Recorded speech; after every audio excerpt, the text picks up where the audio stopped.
The Jake Asman Show will begin shortly. Thanks to all these great Patreon members who help support the show. Get your super chats ready. Jake will be here in just a moment. If you love the New York Jets, this is the place to be.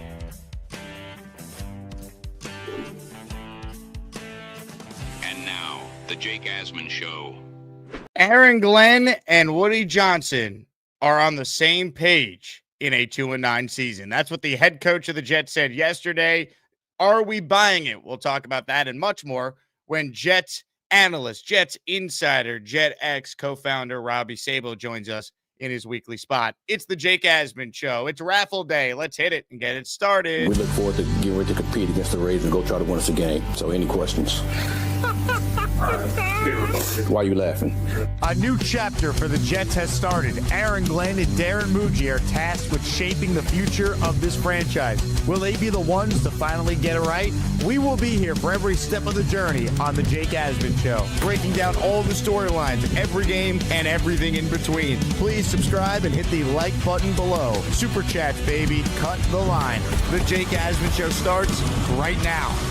Here we go, presented by FanDuel. We are live on a Tuesday, a couple days to go before Turkey Day. It is also Raffle Day on the show. End of the program today, your chance to win a signed Wayne Corbett football, a signed Armand Membu jersey, and our grand prize, a signed football by the late, great Nick Mangold. Make sure you enter during the show for the weekly raffle, and we're doing something cool today, a little 2-for-1. You enter for Raffle 50.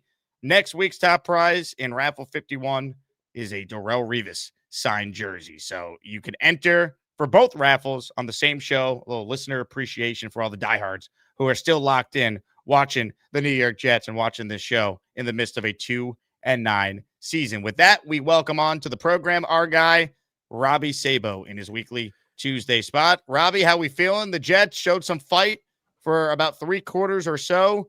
They ultimately lose, but I know you look at some of the positives from this game. So why don't we start there? Give us your initial feel 48 hours removed from that loss in Baltimore. Yeah, Jake, what's up? As Maniacs, I don't want to. I'm nervous about encouraging the full Aaron Glenn folks out there in which he can't do anything wrong. But, dude, the positives are the coaching at a fundamental level. I keep harping on this. When you watch the game plan, how they came out in Baltimore, when you watch the first quarter, second quarter, tremendous stuff. Like responsible pass rushes against Lamar, good coverages that fit with the run scheme, or how many guys are rushing, the games up front. And most importantly, they stopped the run. They came out in a look, still a 4-man front, but they put Phillips more on the nose tackle, more in a 1-tech. And that created a big gap between him and the edge, who was mostly McDonald. They were daring Baltimore to run wide all first half. That was the game plan. Run wide. Try to beat us wide. Baltimore tried. Couldn't do it. So from that perspective, I love the game plan. Unfortunately, at halftime, Monken and Baltimore switched things up and said, let's just go straight ahead to start the third quarter. Henry, straight ahead, power, maul you, try to push you back, and it worked, and they couldn't adjust. But that's hopefully they could fix that later down the line. To me, the quarterback change absolutely worked. It was the right move. I understand they only scored 10 points, but just as far as how they operated, the better evaluation we now can get on some of these receivers, including a guy in John Mechie who reminds me of Jeremy Curley. Like, it feels like we might have a legit slot receiver for next year. Him, Mitchell, I think could be a part of the wide receiver room going forward. So I like that. I like the game Brees had too. It's disappointing he had that fumble. I feel for him, but I sent out a tweet this morning. I think beyond figuring out the quarterback plan, the other biggest priority for the Jets should be retaining Brees Hall, whether that's tagging him or working out some sort of contract extension. He's the catalyst for this offense, and Tyrod did a much better job than Fields has ever done checking it down to Brees, and Brees made plays. Some of the play calls weren't designed pass plays to Brees. It was most won't be. Let's check it to him and let him make a special play, and that's what he did a couple times on Sunday. And most won't be to running backs, and that's the entire point of a running back receiving the ball. I mean, yeah, you could set up screens, you could do certain things that isolate the running back, but it's not, when fans ask, why don't they ever do this? Throw it to Brees. Why don't they ever do that? Most of it is up to the quarterback. Like, best laid plans in football is a, it hovers over you at every turn. It's always never perfect when you're trying to game plan and map something out. And I said this on Sunday too. Brees, loved his game. If the fumble was tough, but what are you going to do? I loved Glenn's response. I said this on Twitter Sunday. The O-line coaching has been tremendous. I'm starting to think about from a fundamental level with the coaching. The O-line's been tremendous. D-line's been pretty solid. Linebackers is the toughest job because trying to get these linebackers, Quincy and Sherwood, to switch from the previous scheme instead of being hair on fire, downhill, to more, assess, read, and react. Very tough. Brees, if we watch him run, previous to this year, he was Barry Sanders. He was home run or nothing. He felt the world on his shoulders. Like he had to make a play on every play. The coaching job they did with him, and credit to him for being coachable, to get the dirty yards, get 3-4 yards here when you're going to be stopped by stop for just 1 or 0 yards on that play, is such a great job. So I think that not only did Brees have a good job, but the way he's been coached and the way he's allowed himself to be coached, you're seeing it. It's a true running back who can be a home run hitter, but you can't look for the home run on every play. That's all good stuff with Glenn, the fundamental coaching, but there's some bad stuff too we'll get into. Yep, no doubt. I mean, again, just to follow up on Brees, I mean, you look at the year he's having, you see the stats there on the screen. 168 carries, 766 yards, 4.6 yards per carry, 28 receptions for 301 yards, 4 total touchdowns. Should have had 5. Unfortunately, the fumble happened. It is what it is. But you look at the year he's had, Robbie, this is doing it in an offense where everyone knows what the Jets are trying to do, right? They're trying to run the ball with Brees Hall. They're loading the boxes. No running back, I believe, in the NFL has faced more 8 or 8+ boxes than Brees. And he's producing. Look, this is the guy that's still young. I understand that it's a running back. How valuable are they? I think given where the Jets are, given their salary cap they do have, and given the fact that there's going to be a rookie quarterback in all likelihood starting the vast majority of games next year, keeping Brees to me is a major, major priority for this team. Yeah, listen, it's running backs devalued. We know that. We know that's the way of the world, but I would absolutely look to keep him as well. He's still young enough. What is he, 26 now or 25 still? I forget, but I don't even know if he's 25 yet, to be honest with you. Is he still 24?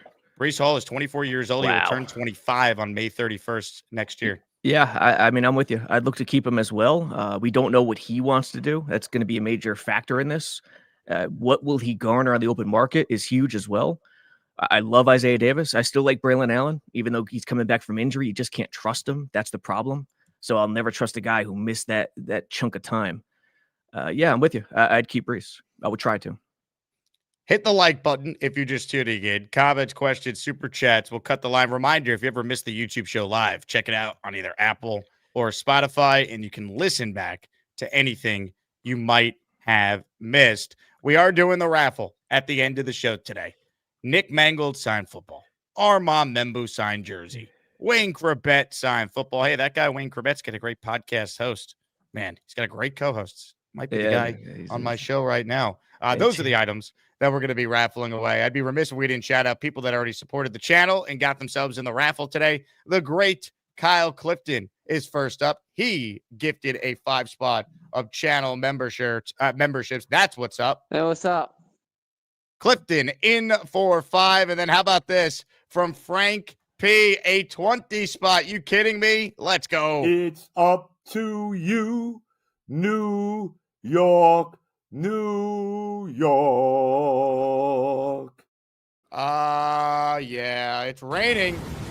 Channel membership, maybe Ghostbuster umbrellas, people. If you hear your name called, you think Frank P, make you a channel member. Hitman Rocket, Ray Turns, El Papo, Matthew VF, Dip Set, Midnight Mike, Robert McNair, Jack Jet, Golden Arm 70, Jay Lepfelter, Bucky Ross, Franklin Fung, Robby Sabo's gorgeous hair, Green Gang, Oh, Snoopy 4951, Jet X is my favorite website ever, The Big Fella, John LG, AD83, Joe Blewett is a film guru, and Sushi Dave, all receiving a gifted membership there from our guy Frank P. Hit the Jet chant for him. Let's go,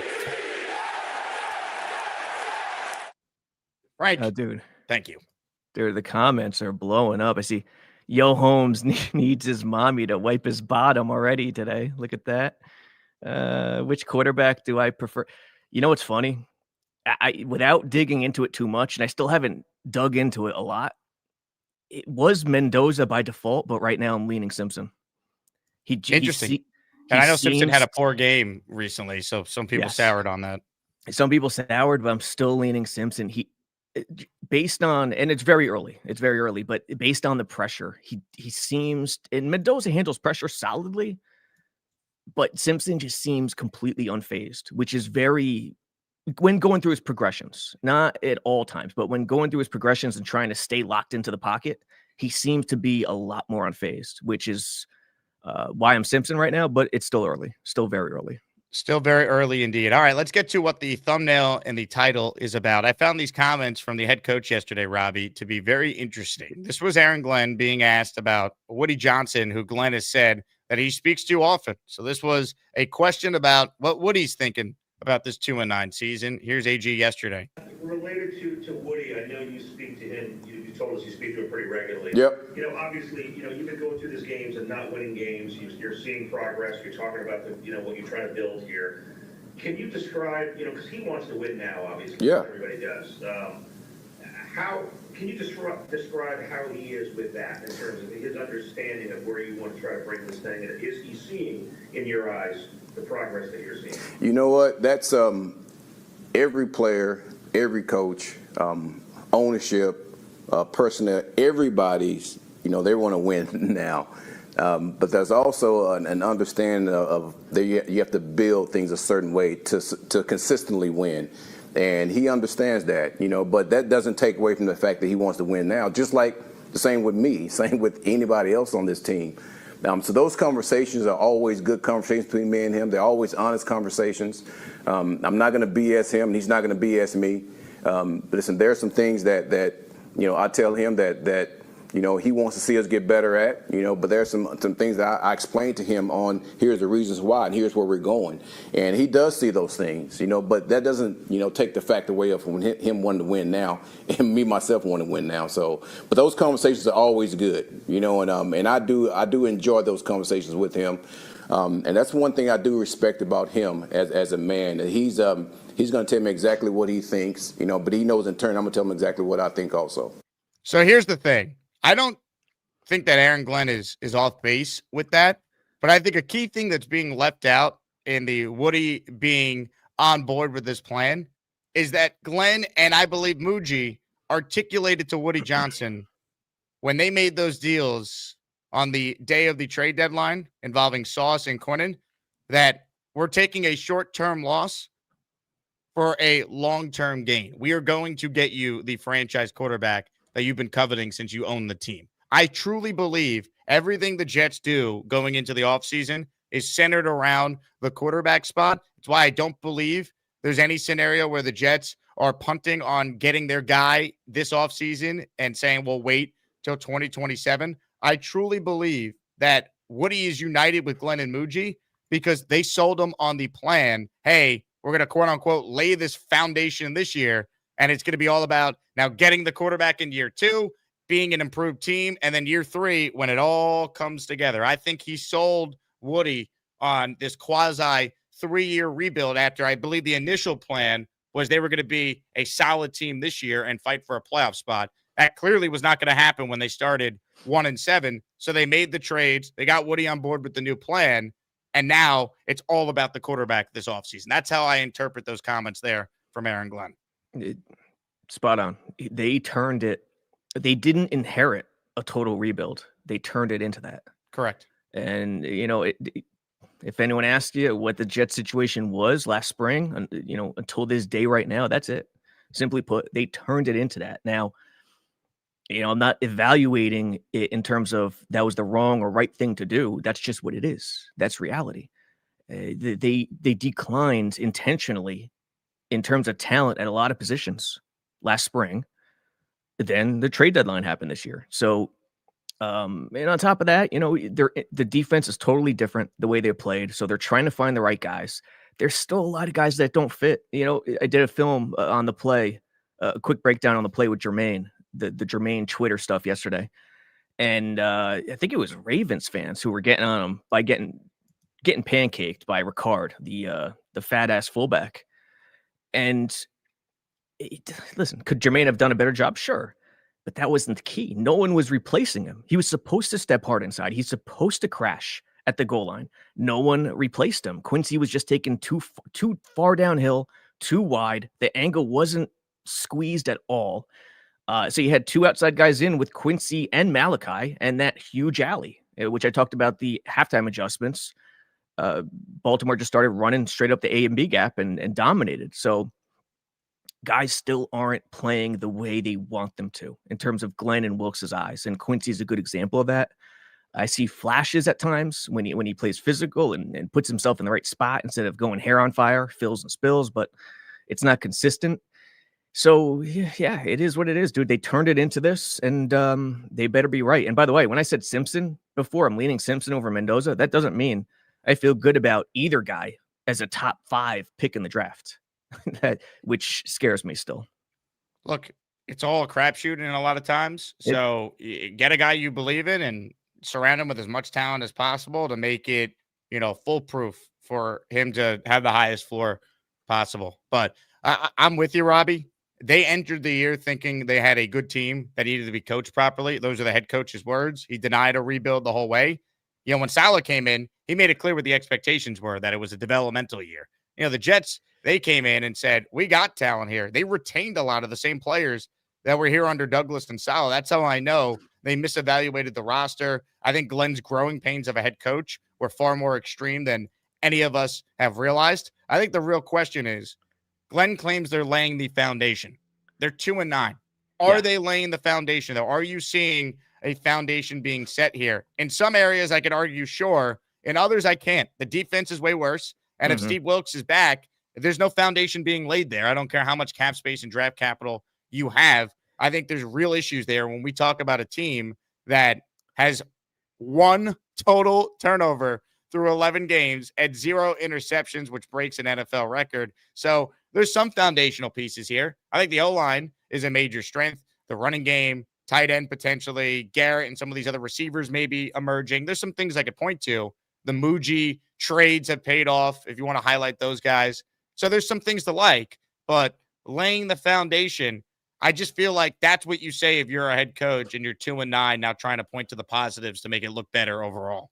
It's a default answer, and whether it's true or not, remains to be seen.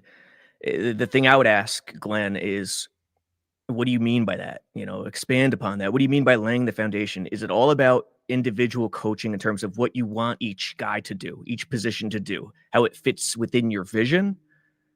Or is it about more? Because, I talked about the positives from this game, the individual coaching. And listen, it's real. It's legit. I see a lot of good stuff.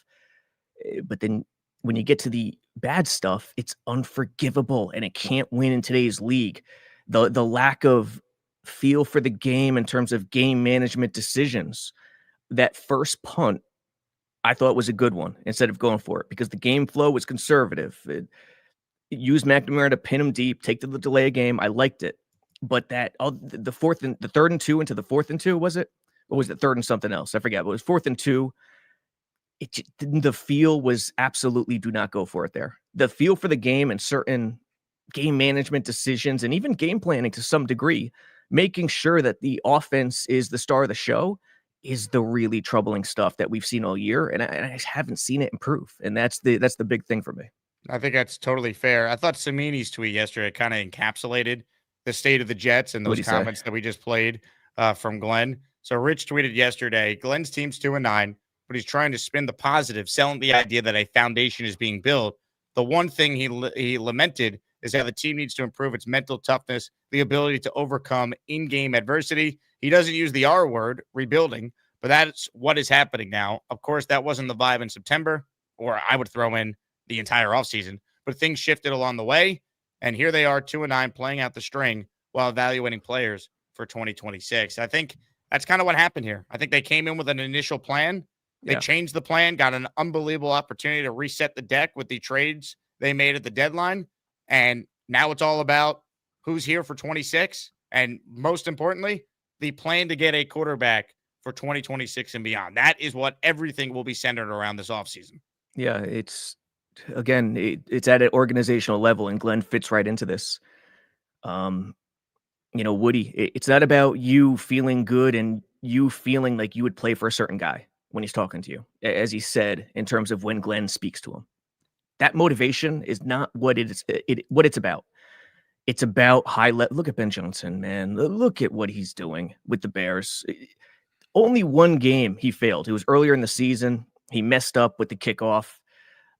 Didn't get it out of bounds. They returned it and screwed the pooch on that one. But every other decision is just spot on, and it's so important during the game, and it's innate. And the communication you have to have as a head coach to the quarterback, to the defensive captain who's got the dot, is so critical. And that's the stuff that I just don't know if this coaching staff could overcome.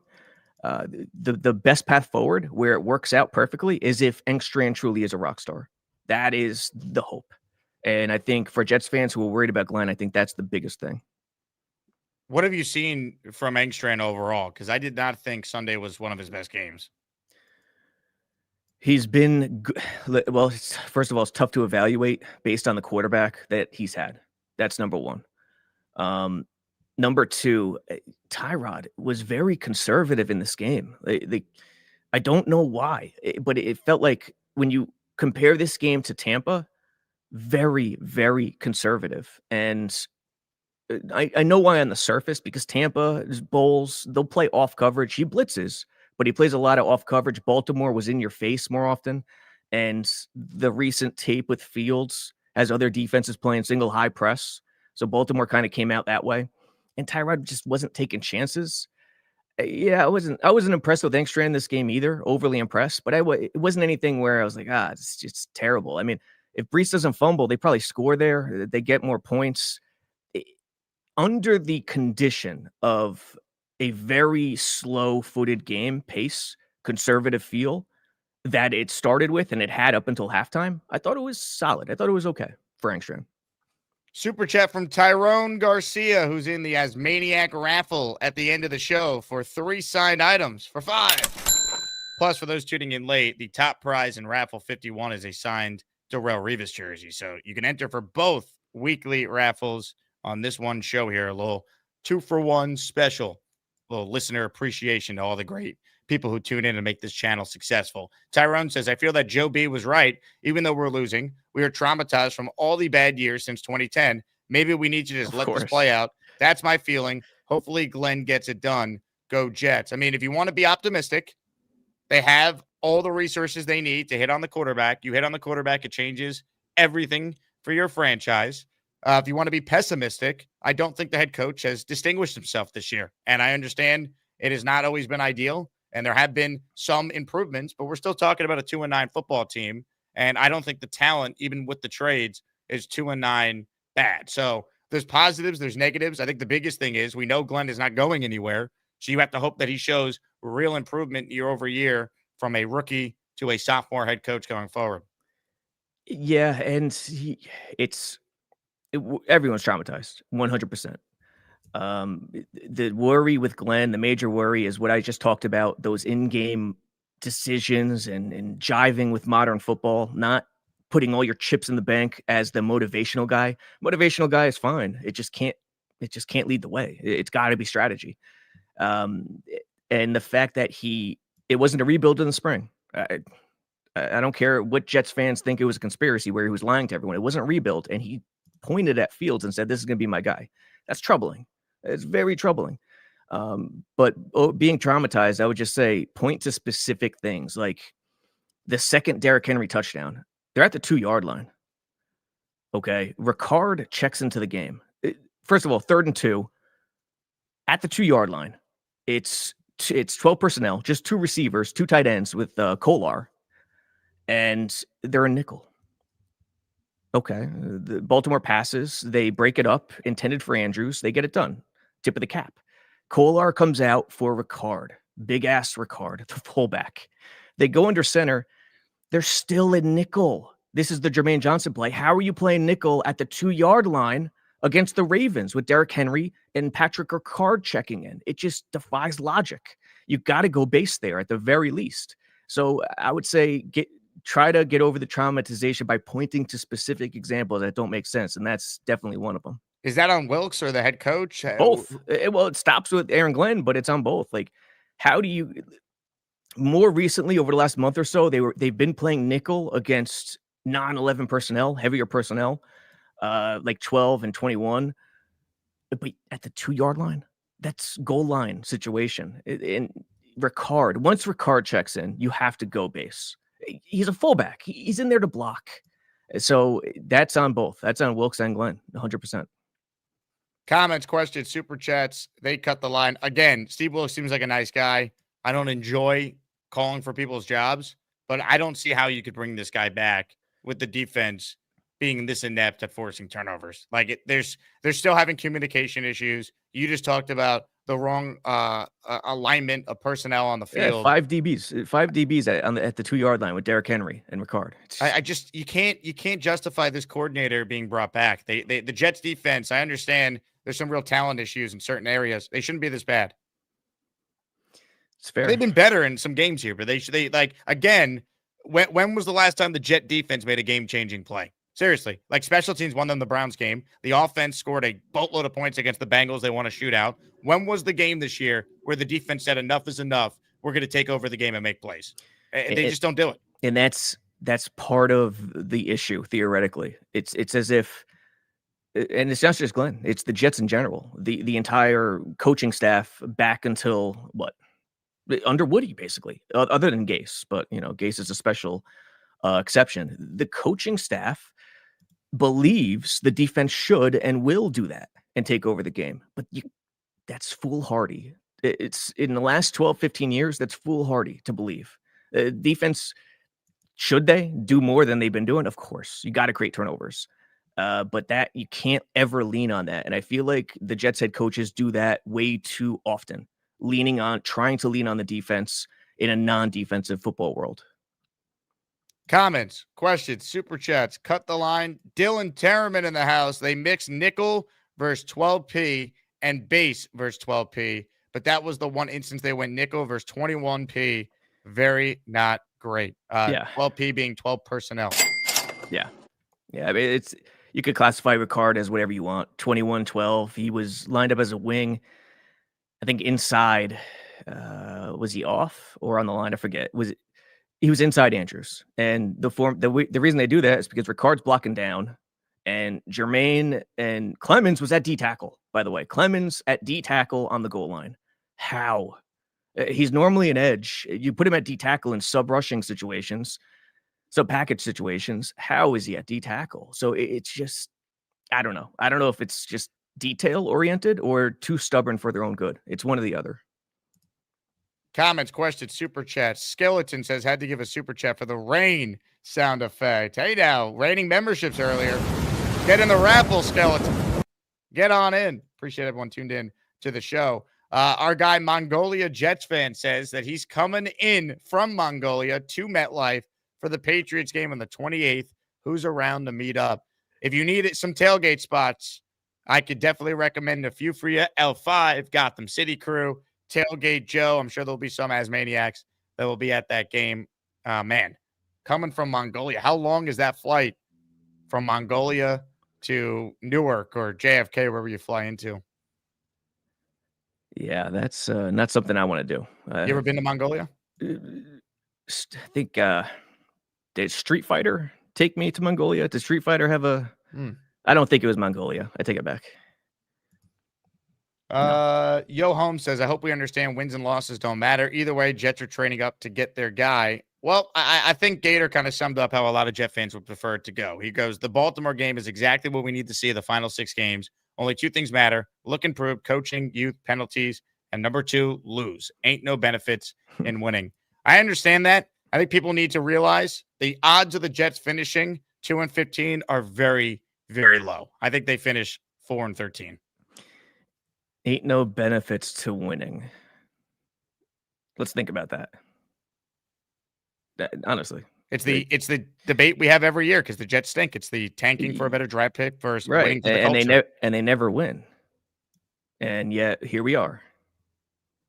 I'm sure you could point to examples where teams didn't win and turned it around. Sure. But if Glenn is going to say build the foundation, the underlying goal and target is to win games by building a foundation, period. For everyone who wants to say tank and winning doesn't matter, and I love Aaron Glenn and I believe in him, bring up the Detroit example. Campbell, what they did in that second year, starting off slow, turning it around, they won. And then started to gain momentum. So that doesn't matter all of a sudden. You be consistent. Use the Detroit example and admit that winning in that season that looked lost helped them. That's all. Just be consistent. I think you got to understand that a big reason why the Jets made those deals was to have the extra pick so they are able to move up if need be to get their quarterback. That's why they did it. So yeah. I fully expect them to win a game or two the rest of the way. They're just playing a lot of games that are very winnable. And say whatever you want about this team this year. They're 2-9. They have played better the last 5 weeks in totality. They just have. You look at the line, courtesy of FanDuel for Sunday, they're 2.5-point underdog. This is not a crazy game for the Jets to potentially win against Kirk Cousins in the cold weather Sunday at MetLife. Like, this to me is a very winnable game. Miami is a very winnable game. New Orleans late in the season, a few weeks from now, is a very winnable game. I don't think they'll win all the quote-unquote winnable games, but I also don't think they're going to lose their last 6. And I had a fear that the Bills game would mean nothing for Buffalo because they'd have everything locked up. I don't think that's the case now. I think they will need that game to even make the playoffs. Maybe the Jets could eliminate them in this crazy world with a win in the last ever game at Highmark Stadium in Week 18. So you see the schedule there. There's winnable games. I don't think they're going to finish 2-15. They could lose all of them, but that'd be unlikely as well. Yeah, listen, if winning doesn't matter, why did Quinn Williams want out? It's such a stupid statement. Now, I'm on board that the win-loss record isn't the most important thing. The most important thing is seeing if this coaching staff has the goods or not. That's the most important thing. But to say winning doesn't matter is just so patently ridiculous. I mean, it just drags down everyone, their emotions, their feel, not just the players, everyone within that organization, every fan. We just talked about being traumatized. Come on. Winning, of course, matters in any season. It doesn't matter what the situation is. To me, like, winning matters, yes. But at the same time, if you told me that the Jets could play the exact game they played against the Ravens but lose, I also wouldn't mind that. Because I'm at a point now where I try to believe these games, mean something. At the end of the day, the Jets could get a better pick and not have to trade up any assets to get their quarterback. That's better for the long-term future of the team at this point. I'm pushing back on the winning is meaningless. It matters. I just think also losing at this point is not necessarily detrimental when the coach is coming back regardless of what happens. Yeah, I mean, it depends. It all depends how it plays out for sure. But I just push back against it's 100% best to lose, and winning means nothing in terms of the future. That's just I can't take that. It's ridiculous. I think it's how they win too, right? I think if they win an ugly 13-10 game against Miami in a couple of weeks, like, what does that do for me? Nothing. If they look good and they're winning games because Mason Taylor dominating, or Mitchell and Mechie are making plays, the running game is awesome with the O-line. Like, there's different ways to win. Yeah. I think there's nuance in the conversation around winning. Like, if you're winning games because your young players are leading you, great. If you're winning a game because Frank Gore is getting a critical 4th-and-1 conversion in 2020, that does nothing for you. Like, there's different things that happen over the course of a win that actually matter when you get to this late in the year and you're out of it. The 13-10 win would have to show great defensive play and game planning, not just poor offensive play that hands you the game. Agreed.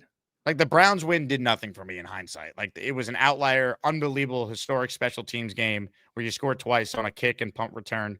And Justin Fields, without a screen to Brees Hall, had 12 passing yards. I So don't that did nothing totally for me. I don't totally disagree. I don't. And especially because it was the special team. It was an outlier. It was the special teams doing special things. And that's only going to get you so far. You can't view it as, oh, that's 33% of the team. It's not. It's not anymore. It's way lower. So agreed. It's even worse because it might encourage the coaching staff to have the wrong mindset going forward. Gator McCluskey says we give up assets every game in these last 6-1. Potentially. And there is a scenario where one of the quarterbacks just falls. Like we all just assume the Jets have to trade up. And if I had to guess right now, sure, that's probably a likelihood, but you just never know. The draft is so unpredictable. Yeah, my hope right now is that a third quarterback sort of comes out of nowhere to at least rival the top two, because I'm not in love with the top two being in the position they are right now. Now, I'm not saying it can't work out, but that's just where it's very early, but that's where I am right now. Jason says, Jake, stop worrying about draft position. Also, Jake, Brady Mann cost us Trevor Lawrence. Well, what I mean when I say stop worrying about draft positioning is like when people are like freaking out about like the order right now, like come to grips with the fact they're going to win probably another game or two. Yes. Like it won't hurt as much. If you look at the Jets schedule, look at the fact they won 2 games with Fields as their quarterback in the first half of the year. Tyrod's an upgrade there. They are playing better all around Tyrod. They have more talent at the receiver room now than they did in the first half of the year. Like, if you accept they're probably going to win 4 games, it won't hurt as much when they win a couple of these games coming up. That's my point.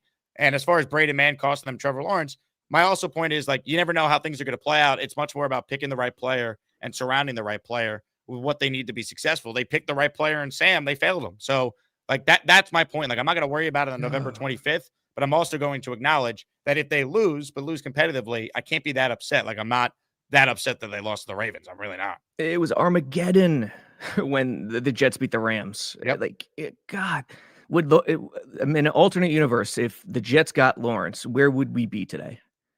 Let's think about it. Now, think about that and put the percentage chance on what is best for the future in terms of winning, knowing that the coaching staff has the goods or picking number 1 in the draft. I'd say it's 99% to 1%, honestly. And especially this year where there's no surefire guy. But as we've seen in the past and experienced, surefire guys are tough to come by. You could hype them up all you want. Ladies and gentlemen, hit the like button, comments, questions, super chats, cut the line. Sam Falk spending $1.99, but I don't see a comment. I just see a wonderful super chat from the Falk man. What's up, Sam? Hey, what's up? All right. V-man. Jason in Jerusalem just gave us a comment we responded to. I'm told that he is currently on an international flight. Let's see how the connection is. Somewhere, I believe, above the Atlantic Ocean. Jason, are you there? Hey, can you hear me? Yes, we actually can. Is that first class? What's going on there? No, heck no, man. This is a cattle class here. Okay. Where are you flying to? Huh? He's gone. Gator, of course they would have been better with T-Law than Zach Wilson. No one's saying otherwise, but I mean, do you think T-Law would be on his way to having his number in the Ring of Honor right now? That's my point. It doesn't matter who you draft if you don't have the right guy leading the charge. By the way, Jason called back in here. We can get an idea via his flight map. Briefly Where is he sitting in the plane? Is what I want. I couldn't tell. You know, surprisingly, Jason had better connection than some callers that regularly call into the show. Go figure. Well, we just tried a call during an international flight. Why don't we try a call from a man in Mongolia? Big Apple UB is called in. What's up, Big Apple? Hey, what's up, guys? How's it going? How's the connection? You sound great, man. How long is that flight, by the way? Mongolia to New York when you make it? Yeah, there's no direct flight from the capital here, Ulaanbaatar. So first, I got to fly 4 hours to Seoul, and then from Seoul, I fly 15 hours to JFK. So it's 19 hours in a plane. Wow. Good luck, man. I hope when you're here, you see an entertaining game at the least. Well, I think, maybe you don't remember the last time I was there, it was the Thursday night football Zach Wilson game against the Jaguars. Jesus. Yeah, I that was know rough. about That that was the one. last game I was at, but that was only me. This will be my first game with my son. The crowd was So, actually alive for that one. Zach Wilson, Jags, right? Is what you Yeah, said? that yeah, it no, was no, no, first, no. It was 2022. It was just a few years ago. It was Thursday night Oh, that's the football. wrong one. I'm It thinking was about. frozen. It was frozen rain. Yeah, It was the only thing worse than the weather was the Jets. I'm yeah, thinking about the Robbie. Barrios game. Yeah, you were thinking Yeah. of the Zach's rookie year. I was actually at that. I was at both those games, and Yeah, the yeah. Thursday I night think one was the that was last the we thought famous we would have saw Jake's, Zach Wilson. that was the famous game that inspired Jake's famous "He stinks" speech after that. So anyway, yeah. So obviously, I'm looking to meet up with some Asmaniacs and some Badlands guys. Whatever who's around. I would love to see you guys. And I'm wondering where how do people like meet up with players and get autographs and stuff? Because I'd love to bring my son to do that. I would get Is there there a way? early. Yeah, I'd get there early when they're warming up on the field pregame, and usually they'll sign before they go back into the locker room when they're not wearing their uniforms yet. When they come out like about 2 hours before the game and start getting loose. Okay, so get there a couple hours early. Yep, that's what I would recommend if you're trying to get autographs. They'll usually Nice. sign when they come out and then when they run back in. Okay, nice. I'm wondering how you guys feel about Will McDonald. I'm worried about him. He disappears, right? I mean, he's so good sometimes, but then he's just gone. I mean, I understand the game script, and that happens a lot because the Jets stink and they never put him in a chance to. But it just feels like he's. Can you trust him? What do you guys think? No, I've been disappointed, and I think he was better with Salah's coaching staff for sure. Glenn hyped him up. It's coaching, man, and he's had one great game this year. I mean, Will McDonald, after he had the 4 sacks, I just looked it up. He has 1 quarterback hit the last 2 games combined. He's too quiet, and I get it. The game script is not always favorable for him, but come on, man. Like, this is a guy that's a top 15 pick in the draft. You're in your 3rd year. I need more from him. I think edge is a big need for this team. Forget just the depth with Clemens and all that. They need to get a legit edge rusher on this team in addition to Jermaine Johnson and Will McDonald. Yeah, McDonald was a specialty pick. When they had him, when they picked him, they had their edge set. They had their base set. He was an above and beyond pick to come in and pass rush on passing downs, on 3rd and passing. When you look at the Jets defense right now, especially with what Glenn wants, they got guys who compromise the integrity of the D, and McDonald is one of them in base. He just can't. It's tough for him to hold up in terms of doing certain things, in terms of spacing and balance up front. Quincy can hold up. He's just trying to get him to calm down and take a deep breath is the problem with Quincy. So Quincy and McDonald, those two really, they're trying to get them to fit in. So, Robbie, would you rather Quincy or Sherwood next year? I mean, from the jump, Jake remembers this. I didn't think they would re-sign Sherwood because they're too similar. Those two guys, they're too east-west. They elude blocks too much. The reason Sherwood struggled this year, especially early, is because they're trying to get him to play differently. They're trying to get him to be more physical, and that's why you're seeing a lot of Kiko, because Kiko takes on the blocks. He fills holes. I think the Jets need a true middle linebacker, not a safety, a big regular middle linebacker. I mean, I don't know a lot, but it just feels you're never like going to get a big guy. You're never going to get a big guy these days, but I hear what you're saying. A physical guy who will take himself out for the betterment of the team, as opposed to trying to make the tackle. Yeah. And then, I've been a Jets fan since Kenny O'Brien. I'm from the Bronx. I haven't lived in Mongolia my whole life. I'm a New Yorker. And I got to say, maybe a lot of people, they're going to say, oh yeah, we heard this before. I got to say, I'm more excited for this current team and regime than I have been for a long time. I think they're doing it right. I know there's a lot of red flags. There's a lot of, growing pains and mistakes with Aaron Glenn, making bad decisions and all that. But, the trades, the fire sale, all the picks they got, all the cap space, I think it's going to be fantastic. And I'm all for it. I'm very excited for it. And I just want to say, I hope I meet up with some Asmaniacs and some Badlands guys and some Jets X Factor guys. Love to meet you guys when I get over there. And thanks for taking my call, Jake. Big Apple, great call, man. Safe travels Thanks. when you're here. Just amazing.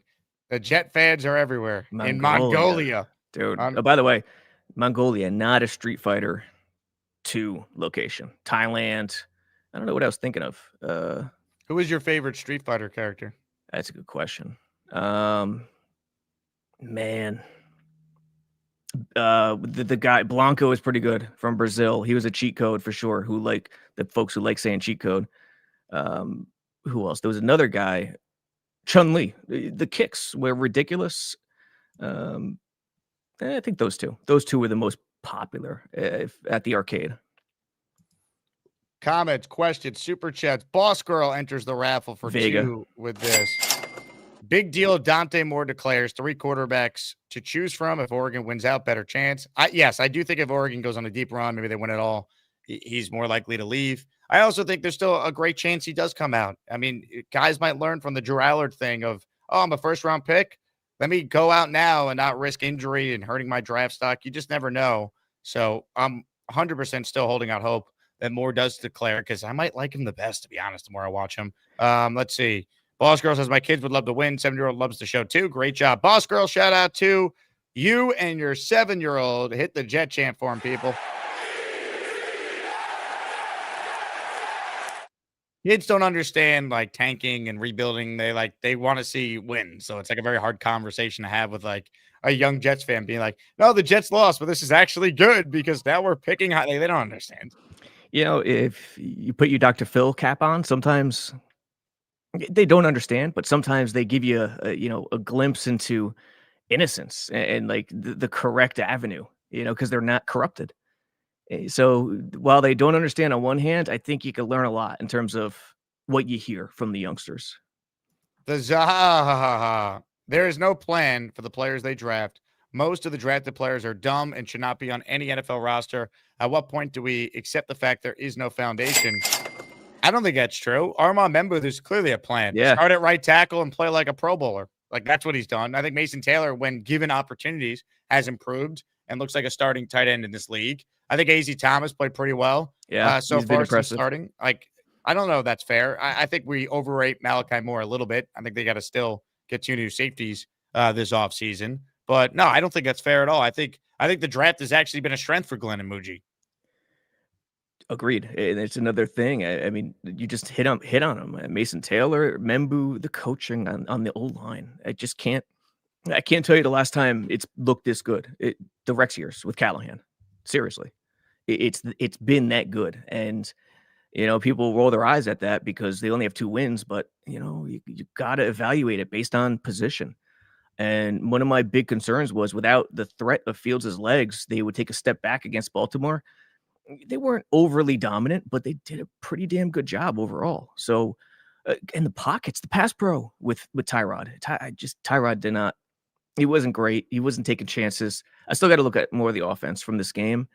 But, there's examples. And AZ has been impressive. Malachi, we'll see. Malachi's still kind of finding himself at this level. He's floating in space a little. He's letting his eyes take him to certain places he shouldn't, when he should remain more disciplined on his reads.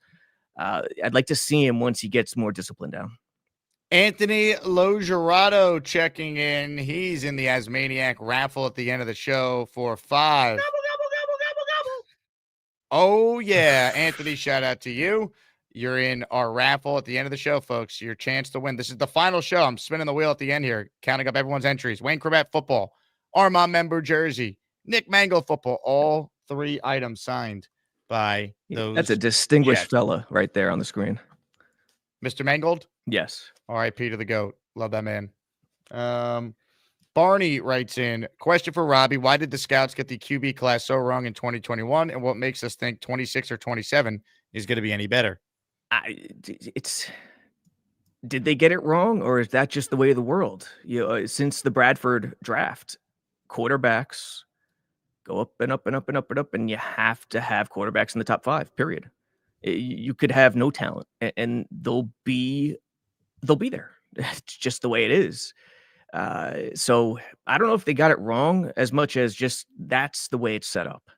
And it takes a special kind of organization and front office to stick to your guns and say, no, we're not going to take this guy because we don't believe in him. And just because we're in that spot and he's there, we're not going to take him. I think that's a very sneaky narrative that we've yet to confront, I think, in terms of being Jets fans and those who follow the Jets year round.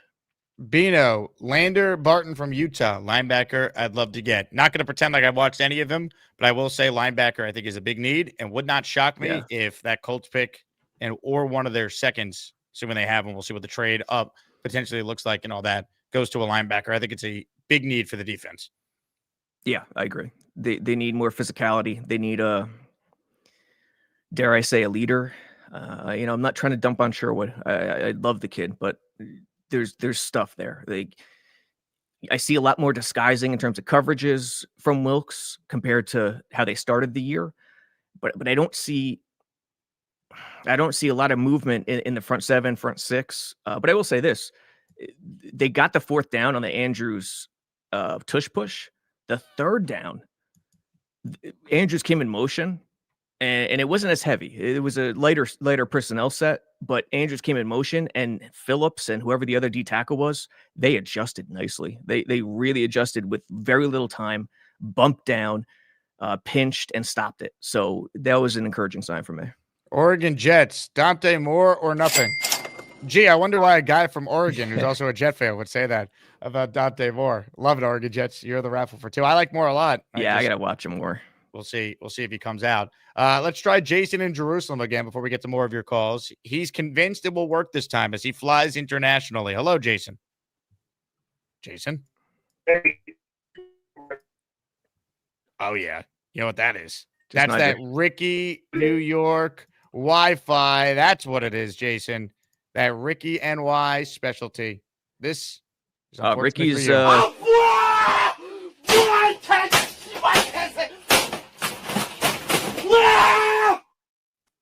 That's great. Ricky's service isn't good.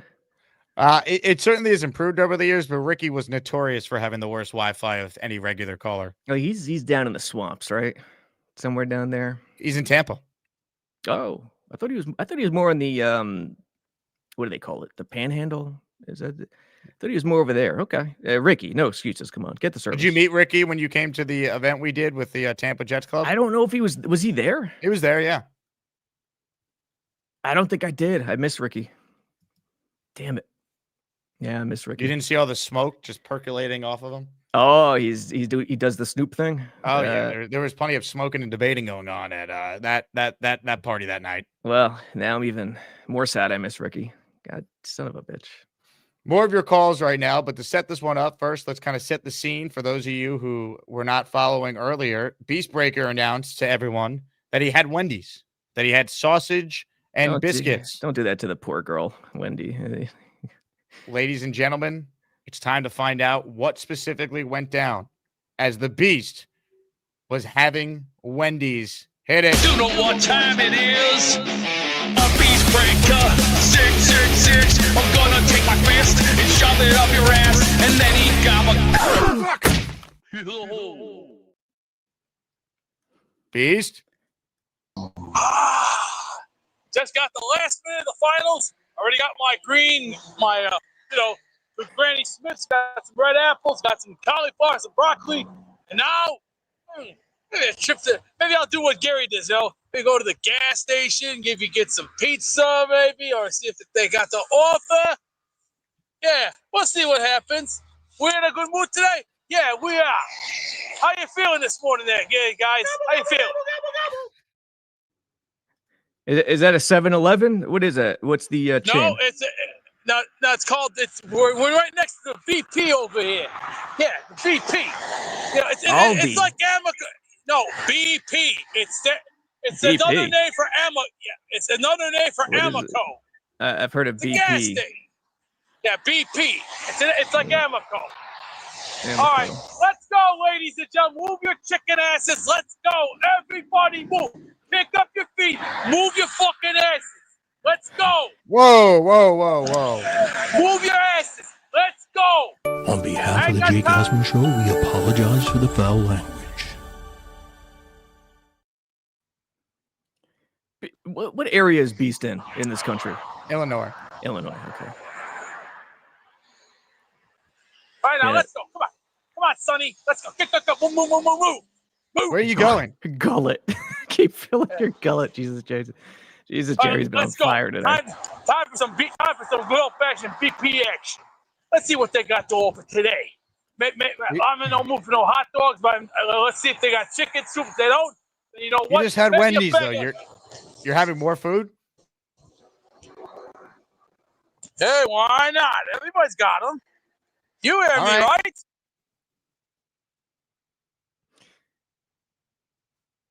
Did he freeze? Beast? We might have lost him. Beast We'll check should- back in with him. He's obviously very busy doing whatever it is he does. Beast can never forget to put the S on Wendy's in a message like that because his haters. I just had Wendy. Imagine the comments. It's a fair point. Why does my head go there? I don't know. Ladies and gentlemen, Bucks Fanatic is in the Asmaniac raffle for 5. That's right. We welcome fans of all teams, including Bucks Fanatic, who's been with us for a long time. Since this video happened in Tampa, I'll play it.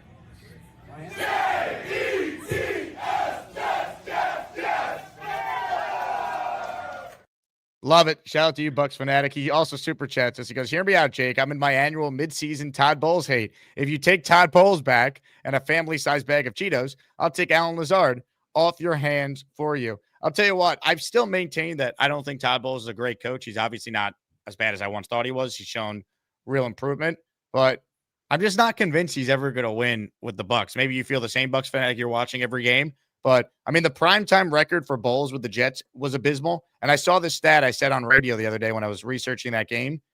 Baker Mayfield and Todd Bowles. You know what their record now is in primetime? 1-8. So they just don't win big games. Like, you play in primetime in the playoffs, like, you got to get it done. Like, I don't know. The Bucks are good. I don't think they're great. I don't know if they'll ever be great with Bowles, but maybe, maybe I'm being too harsh. I don't know. You're watching every game, Bucks Fanatic. You let me know. Yeah, I actually agree with you, Jake, and I love Bowles. Former safety. I like him as a person. He's a great dude. I love Bowles, former safety. He stepped in it. Great situation with Tampa, and at the same time, he's also he's in the category of the league moved away from him. As opposed to Andy Reid, where the league moved towards him. He's one of those guys, and he's adjusted a bit, but he's reliant upon the offense in a lot of ways. They've had a ton of injuries too, to be fair. Jay's right. Yeah. I mean, no Mike Evans, Godwin. I mean, Buka missed time, but he's had great offensive coordinators too. I mean, everyone just keeps plucking his offensive coordinators. Yeah, you keep getting poached. That's the brain drain's real. Right. But that's why I keep looking towards Engstrand with Glenn. I think it's a major, major deal. Mike Perez checking in. What's up, Mike? You're in the raffle for 2. Good luck. Wendy's and gas station pizza all before 11 a.m. The guy's stool has to clog half of Illinois. He said stool. He typed out stool in the chat. I got nothing else. Incredible. All right. More of your calls right now. We got a legend on the line before we say farewell to Mr. Sabo. Ladies and gentlemen, get your guesses in. It's time.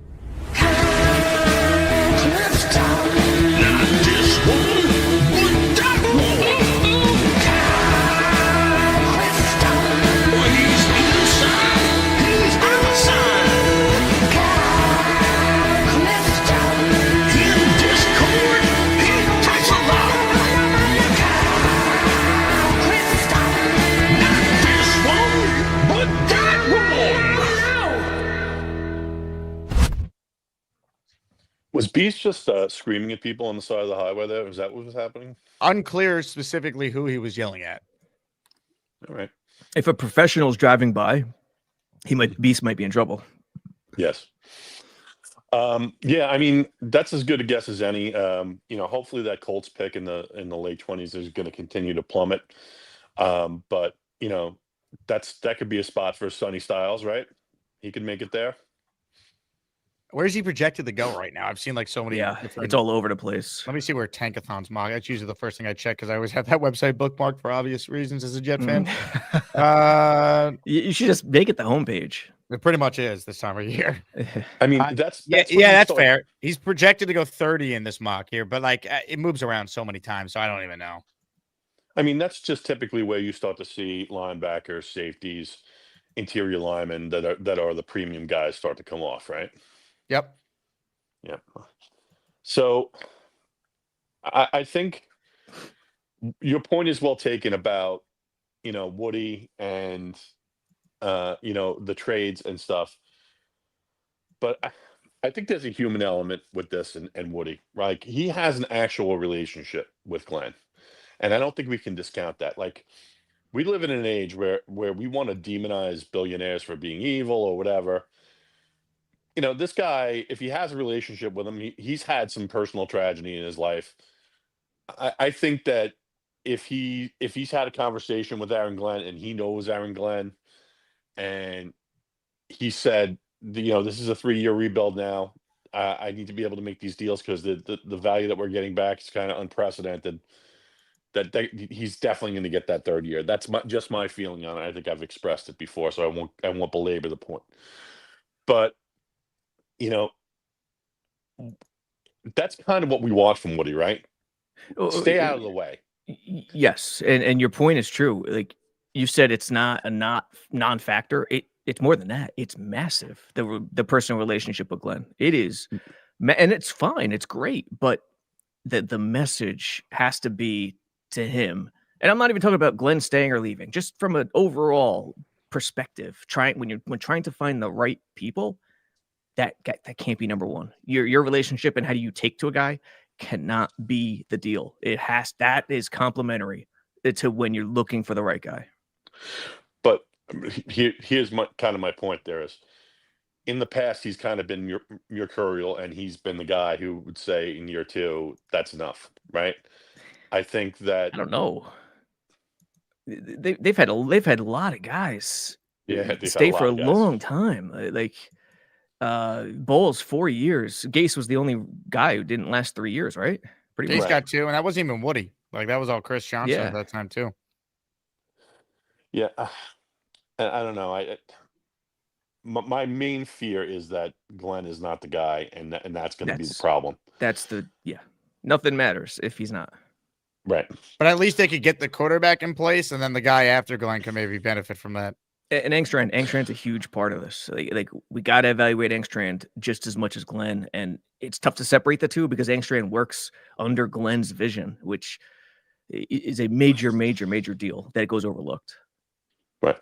Well, unless the staff happens to ruin the quarterback, and then it's back to square one, as same as it ever was. But yeah, I mean, like even if you weren't there's gonna be tweaks to the coaching staff. There always is when you end up winning 3 or 4 or 5 games, right? Yeah. But like the quarterback coach being an experience, and if we're gonna be bringing in a rookie that is gonna have a lot on his shoulders and on his plate, that makes a lot of sense. And then on the defensive side, obviously, it hasn't worked out to where they've tried to blend this hybrid vision of Glenn's scheme, and the introduce the blitzing. They don't have the personnel to do this. Like I know Glenn likes the bigger defensive ends. We don't have those guys. I could see Will McDonald going in the offseason, to be frank with you, to a team that is going to value those NASCAR guys a little bit more, like Salad did. He was a Bryce Huff replacement, right? McDonald. That's why he was drafted. Do you disagree with that? I kind of view McDonald as a riches, like he was an add-on guy who was never meant to play base. Right, but I mean, they kind of had a sense that Huff was going to be going out the door, and that's why they kind of went and got him. I mean, 2020 hindsight, Smith and Jigba has really worked out, but back then we weren't. I don't think we were looking too much at shifty slots, right? That wasn't really what the flavor of the month was. No, remember the context of the McDonald pick too. A big part of it was you added Aaron Rodgers. You were going to play with a lot more leads. So the thought was you're going to close out games and be like the Eagles and just have Huff, McDonald, JFM, who never should have been traded, Quinnen up the middle. You're going to have Jermaine Johnson. Like the thought process was like you're just going to have too many awesome pass rushers. Was Lawson still on the team going into 23? I think he was, right? Like they that was the thought that they were going to have all these different guys that could get after the quarterback and close out games that you're leading in because you have Aaron Rodgers at quarterback now. And I think that draft was a situation, and fans don't think about this a lot, but it happens, where things didn't fall right, and they were kind of panicky, and they didn't know what to do at that moment. You know, the whole Broderick Jones thing, I don't know what they were going to take Jahmyr Gibbs, apparently, Joe Douglas had said. That came out, yes. Yeah. Which I would not have liked, and I would have been dead wrong. So I kind of wish that they did take Jahmyr Gibbs if he was there. Right. So it was one of those situations in which things didn't play out perfectly, and they kind of scrambled. That's kind of my take on it. But that's frustrating to me to say that. Sure. That, you have a plan. I mean, you should have a plan for the guy, but the plan shouldn't supersede the talent, right? Like, if you have a top 15 pick, you take the best player. Like, there were enough needs on that team to just, especially at receiver, to say, okay, pluck the Ohio State guy and plug him in if we have a strong feeling that he's going to be. Now, I would say this: if McDonald was on, I don't know, the Rams or the Colts, he'd be up there in sacks right now with the leaders. He's a specialty guy, and if you put it, you save his energy and put him in there third and long. And sacks is one of those. It's one of those categories where people look at it and say, this guy's tearing it up. And he could play 10 plays a game and get the sacks, and people are going to rave about him. But so he's a specialty player, basically. Right. And to me, that smacks of desperation. Like, trade back, get future picks, get multiple picks in that year. Like, I understand you're trying to win now, but like, you can't assume that you're going to be able to play with a lead with a declining Aaron Rodgers. That's. I mean, it can't be taken as a fact that that's going to happen. That's my only opinion on it. Mm-hmm. I appreciate your time, guys. Got it, Kyle. We appreciate you, Sabo. Before you run, here's a live look at Chun-Li. Sabo, it's my girl. I fucking hate that it doesn't look ugly. Gator, you son of a bitch. It wasn't Gator. Calm your freaky down. It was Addison, the host of the highly acclaimed Addy Show. That can mean a lot of different things. The Addy Show. I gotta check in on that. It's basically the Bobby Midnight Show without Bobby. It's on his channel. Bobby lends the channel. He loans it to Addison, and Addison runs the daily 12-hour Zoom meeting featuring Jake Asman Show callers. So what they're doing is combining Midnight with Addy. Yes. And they go all night. Nonstop. Interesting. Yep. It's always on. The show's never not on. Their marketing is like super intelligent AI stuff. It's beyond my imagination. Good deal. Love it. You wouldn't be able to comprehend what's happening. Yeah, that's some good stuff, man.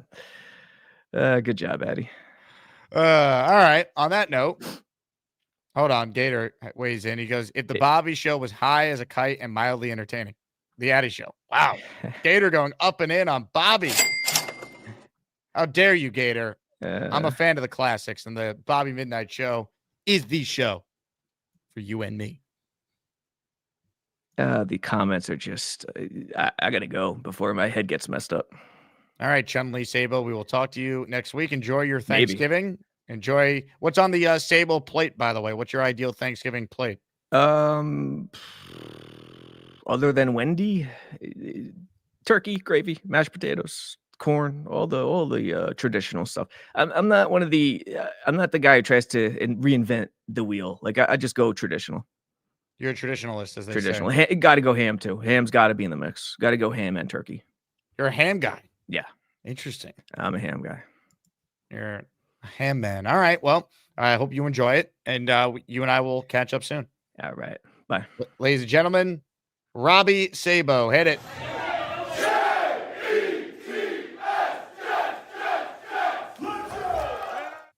Yeah. All right. Some super chats to get caught up on here. Welcome to something, says draft meetup in Pittsburgh to see our future QB get picked. It has been discussed. I'm not going to say one way or another if we are doing it. There is a plan. There's a couple things I'm weighing. Doing another draft party like we did last year. That was a huge success, right? We rented out a bar, had an awesome time with everyone who showed up. Had like 150 people there. It was great. Fireman Ed was there. Or doing an actual road trip to Pittsburgh and planning some meetups there. Both have been discussed. Both have been discussed. I'm just kind of waiting to see where the Jets end up picking before I commit to anything because we still got some time till April. Bucks Fanatic checks back in. Everything you said about Bowles was 100% correct. We hit our ceiling with him, but I was done with him when he had Vita Vea dropping back into coverage. Also, happy holidays to you, Jake, and all the Asmaniacs. Bucks Fanatic, you're the man. I hope you guys turn it around because I have no ill will towards the Bucks. And I've always been a Baker Mayfield fan. Comments, questions, super chats, cut the line. There's currently nobody on hold. So if you want to call in and be on the show, now's the time. Plus, if you want to enter the raffle, now is the time as well. We're presented today by my friends at Ridge Wallet. That's right. You see the wallet on the screen there? That's a Ridge wallet. I got my black one right here. I also have the Jets one that they are sending me. That's right. They make custom NFL teamed wallets like the New York Jets and all the other teams, Major League Baseball. Some of your favorite colleges are on there. Ridge, known for their modern, slim look. They rolled out the Ridge 2.0. They've spent 12 years perfecting it, and it shows. It's lighter. It's cleaner. It's more customizable with improved cash straps, money clips, air tag attachments. They use premium materials like aluminum, titanium, and carbon fiber. It holds 12 cards plus cash and comes in more than 50 styles. So, yeah, get your Jets Ridge wallet and rock it at the next Asmaniac event, maybe that draft party in Pittsburgh we were talking about. You get RFID protection, a built-for-life warranty, and more than 100,000 five-star reviews. Ridge also makes power banks, key cases, suitcases with that same premium quality. Their huge holiday sale is happening now. So go to ridge.com and get up to 47% off. It's their biggest sale of the year. And after you check it out, make sure you tell them the Jake Asman Show sent you. Use that code Asman at checkout, and you could potentially save all the way up to 47%. That's right, ridge.com/Asman, promo code Asman, and you will be all set. Shout out to Ridge for sponsoring today's show. Open phone lines for anyone who wants in. Comments, questions, your super chats, they always cut the line.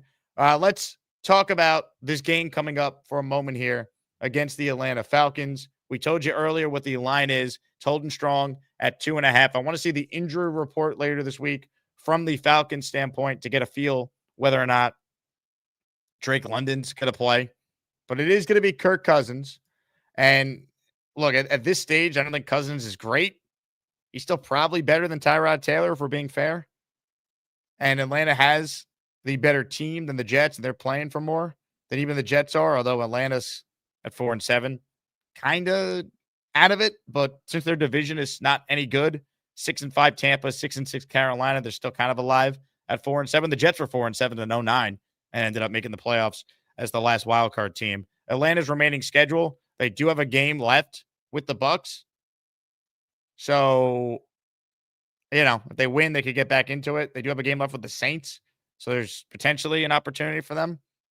But my early feel on this one is the Jets definitely can win. Like the idea that the Atlanta Falcons are so tough, I'm not buying it. They did win in New Orleans this past week, 24-10. Cousins threw 2 touchdowns. It was 16-23 for 199. 2 touchdowns, 1 pick. Bijan Robinson, Tyler Algier, kind of the catalyst for that offense you got to deal with.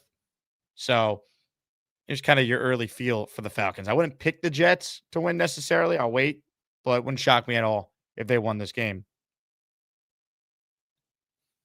Let's see.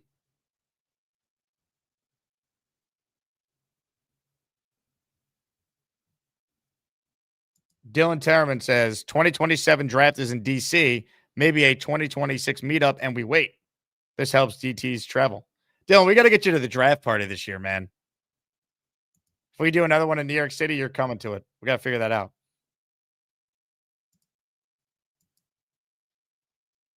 Boss Girl says, don't forget the Jeff Ulbrich revenge game.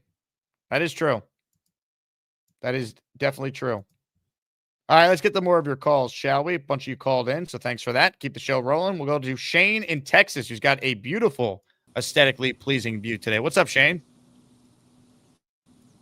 Hey, what's going on, Jake? Just checking in and just giving a shout out to your last year's draft party. I was there. I met you there for the first time and some other viewers, which was a really good time. So hopefully I can make it back up to New York and do it again if you happen to have it there. If not, come back down to Texas, come down to Houston, and let's do it down here. But I'll tell you what, it's a Shane. long shot for you. I was really hoping that the Jets and Texans would play next year because the Jets do play a AFC South team on the road as part of the schedule. But it looks like it's going to be Tennessee because I think the Jets will finish in last place and Tennessee will be last place in their respective divisions. And that's how it usually plays out that way? So, I mean, some years you play the entire division as part of the rotation, but other years you're slotted to play the last place, whoever you are, matched up with in your division. So the Jets finish in fourth, they'll play the fourth place team in each of the other divisions that they weren't already scheduled to play. That's why they played Denver so many times because they keep finishing in the same slot as Denver. That's why they played, sometimes the same team again and again and again. The Browns, for example, right? Because they finished in the same slot the previous year. This how the schedule gets put together. Okay, makes sense. Now, I didn't get that part. But what are you expecting to see? What are you expecting to see this upcoming Sunday against the Falcons? I think the Jets could win. I think the Jets are going to have a great chance here. They're only a 2.5-point underdog. I think they're going to be in a spot where they are, in the game in the fourth quarter, and it's going to be close. I really would not surprise me at all if they won. Yeah, I think they just keep feeding Brees, man. That fumble last week was tough to see, but he's the answer for now. Get a little Michi in there too, here and there. Let these guys just play him out and see what could happen.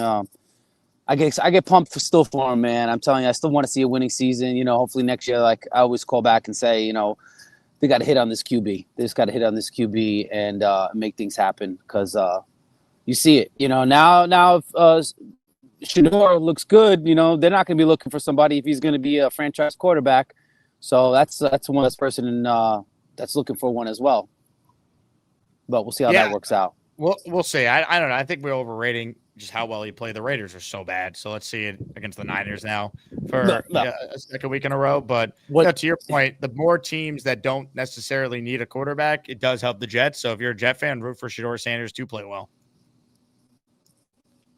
No, that exactly. Dude, any of these mediocre or quarterbacks that were questionable, I'm like, yeah, go for it. Be good, be great. So we can get in there and do what we have to do. But I appreciate the phone call again, Jake. Hopefully we can meet up again soon one day, if around the world or United States, I should say, in a game or something.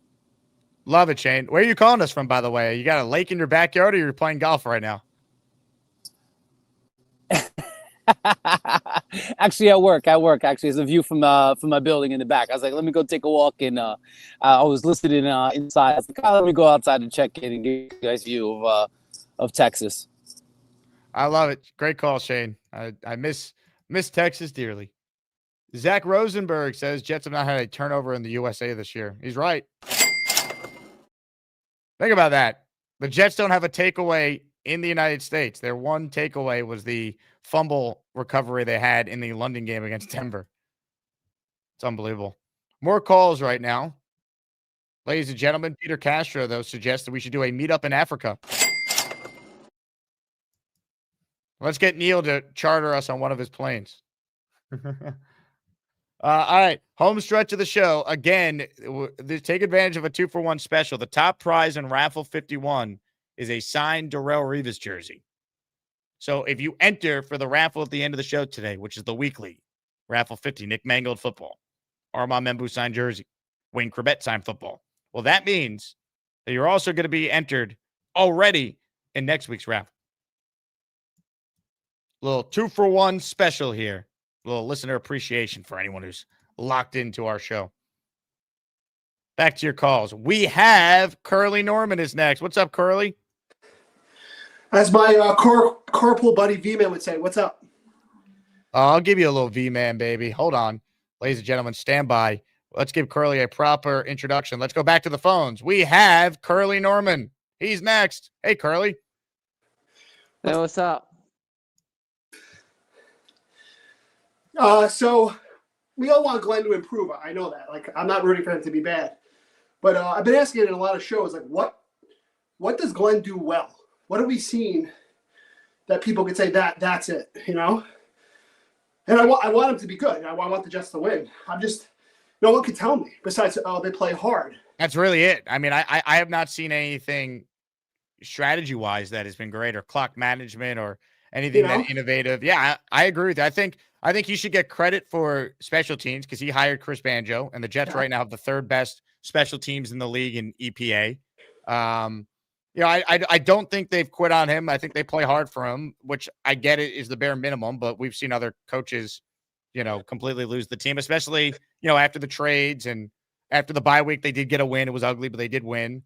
But it's all fair, man. I mean, I don't think he's done a good job this year. I'm just hoping he gets better because I recognize he's not going to get fired. Yeah, I mean, that's the thing. I can't point to one game where you could say Glenn out-coached the other guy, I mean, and I hope he gets that game, and I hope at this point, actually, I hope they don't. I hope he plays well and they lose, but yeah, the other tragedy of it is I'm convinced that Beast Breaker is going to outlive me. Because of your passion for the Jets, Curly? Correct. I can ride this bike every day, and I'm definitely not going to outlive that guy. I don't know. I mean, you seem like you're a healthy man. Yeah. Definitely not healthy when it comes to this football team. I get it, man. Believe me, the Jets have taken years off my life. At least I can make a career out of the pain, but it's not it's not the most. I'm gonna fly to New Orleans Christmas week to watch this. I can't believe you're still going to that game. God bless you. Hell yeah. I got tickets. Are you gonna root for them to lose that game though? Because that game is like everything for the tank potentially. Yeah, definitely. I got tickets in the 5th row for like $100. So it's the closest I'll ever sit for that cheap. That's for sure. Yeah, I think that's at least gonna be a great experience. That building will be fun to be in, and all that. Yeah, it'll be nice weather, good food. Yeah, it'll be the toilet bowl for the pick, and they'll probably win. So I apologize. I'm at the game. I want them to lose, so they'll probably win. When I want them to win, they lose. So. I think they could definitely win that game. I've accepted they're going to probably win 2 more games. So, it's not going to hurt me as much when it happens because, anyone who thinks the Jets are going to finish 2-15, they're not. They're playing a lot better now, and the schedule is soft. They won 2 games in the first half with Fields. They'll win a game or 2 with Tyrod Taylor as well. Yeah, it's we know it. But have a happy Thanksgiving to everybody, and be safe, everybody. Ladies and gentlemen, Curly Norman. Gobble, gobble, gobble, gobble, gobble. I wish Curly called in more. I like his calls. He's not as negative of a caller when he verbalizes his takes as opposed to when he just writes them. Big super chat here from Taylor. What's up, Taylor? You're in the raffle for 5. How high is wide receiver on your priority list this offseason versus some of our defensive holes? It is very high on my list. Now, I don't think it's as high as it would have been if Mechie and Mitchell were not here because I do think they will have a role on this team. But I think if you're let's be objective here. If you're the Jets, ideally, John Mechie is your 3rd receiver next year, or your 4th receiver. Mitchell's your 3. If you want to be a really good team and set up your young quarterback, whether it's Mendoza, Simpson, Moore, Jaden Mayava, whoever, for success. Ideally, the guys we are encouraged about, right? We're excited about Mechie. I compared him to Jeremy Curley so far. Ideally, they're the 3 and 4 on your team. I still think they need to legitimately add another 1B potential receiver. Maybe that Colts pick is that. Defensive holes, yes, they need to be filled. I think some of the Jets' defensive holes could also be improved if Glenn mans up, recognizes the Wilkes hire hasn't worked out, and hires a legitimate defensive coordinator, whoever that might be. Maybe the Browns blow it all up and it's Jim Schwartz. I'd hire that guy in a second. It's still a very high priority. To me, receiver is a bigger need than safety or linebacker because it's the NFL. It's all about offense. And I want to protect myself in case Garrett Wilson suffers another injury and we have no one to throw to. So it's still very high. It is, to me, that my list of priorities for the Jets, by far, one, everyone knows, it's quarterback, quarterback, quarterback again, quarterback, quarterback, quarterback. After that, it's bringing back Breece Hall and loading up on receiver, tight end, weapons galore. And then obviously I then shift the defense. I could live with the Jets defense not being good next year if they have a quarterback that we believe in that's getting better and has a legitimate opportunity to win, help this team win games. You know what I mean? Like, I could fix my defense. The amount of cap space I have in free agency, I could help fix my defense. Look what New England just did. I could go out there the following offseason after I load up on offense and use some of my first-round picks I have in 27 on defensive studs, pass rusher, DT line. I could get that in 27 with my 3 first-rounders. I need the quarterback, and I need to surround the quarterback with what he needs to have a chance. Not make the Darnold mistake. I'll figure out defense. To me, it's all about the offense. All about the offense. Ladies and gentlemen, I see people are asking where Spencer Green is. I have not heard from Spencer. Haven't heard from him. He owes me $100. Mr. Spencer Green, he was always here. Fighting with everyone in the chat that dare said anything negative about a 2-9 football team. But we haven't heard from Spencer. Curly says Spencer Green is very important. Lawyer. Well, he's in law school. Spencer, if you're out there, we're looking for you. Dylan wants to know my plan for the O-line. I value continuity, Dylan. I would bring back Simpson and Myers. See if AVT would come back on a prove-it deal. And then I will use one of my early picks and draft a guard or center, whichever's available to me, as my AVT insurance to get someone eventually in the pipeline that's going to take over and start. Because I think you can get Myers back on another 1-year deal. And look, if there's a great guard that falls to the Jets with the Indy pick, if they have it, I could take that guy and put him and put Tippmann back at center. There's a great center that falls to me. Great. Leave Tippmann at guard. I'm going into it with an open mind, with my intention of trying to keep the same guys. Maybe I move on from Simpson. I don't think he's had the best year, but I would bring back Myers. I think he's been adequate. And I'm open to giving AV. Look at the guard market, right? You got a bunch of guys that make like 20-something million. Then all the other guards make under 10. Offer AVT a 1-year, $5 million deal with playing time incentives where he can make $10 million. See if he takes it. That's what I would do.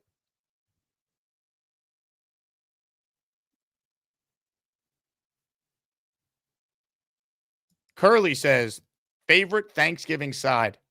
Great question. Personally, big fan of mac and cheese. But also, I like a lot of sides. Mashed potatoes, sweet potatoes. If we're talking about like the right kind of Thanksgiving roll, I'm all about that. By the way, I'm going to need you guys Thanksgiving and Black Friday. I got 8 hours of radio to fill. Not exactly the easiest time to be doing a talk show when the Jets and Giants both kind of stink. So I'm hosting the morning show on ESPN New York this Thursday and Friday. Thursday, I'm with Ty Butler. Friday, I'm solo. So we need a bunch of Asmaniacs to call in. Make it more fun. Ooh, potato salad. I like potato salad too, PA. Beastbreaker says, yes, mac and cheese. Dig it, brother. All right. I got the beast approval.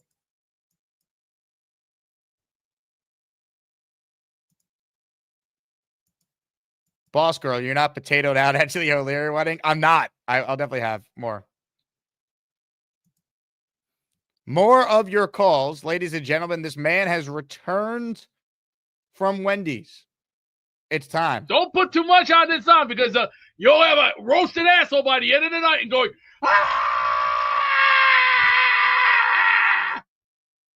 That's a warning to everybody who puts this stuff on and overdoes it. You'll be on the toilet screaming your life out, and you'll be asking for the ambulance to come by and pick you up off the toilet, and clean you off. But what I do see, you made one point. We do need some bigger dudes on the O-line, and I'm talking bigger dudes. At least 290, maybe 300 pounds, maybe do a little shoving, not this, not get your hands like this.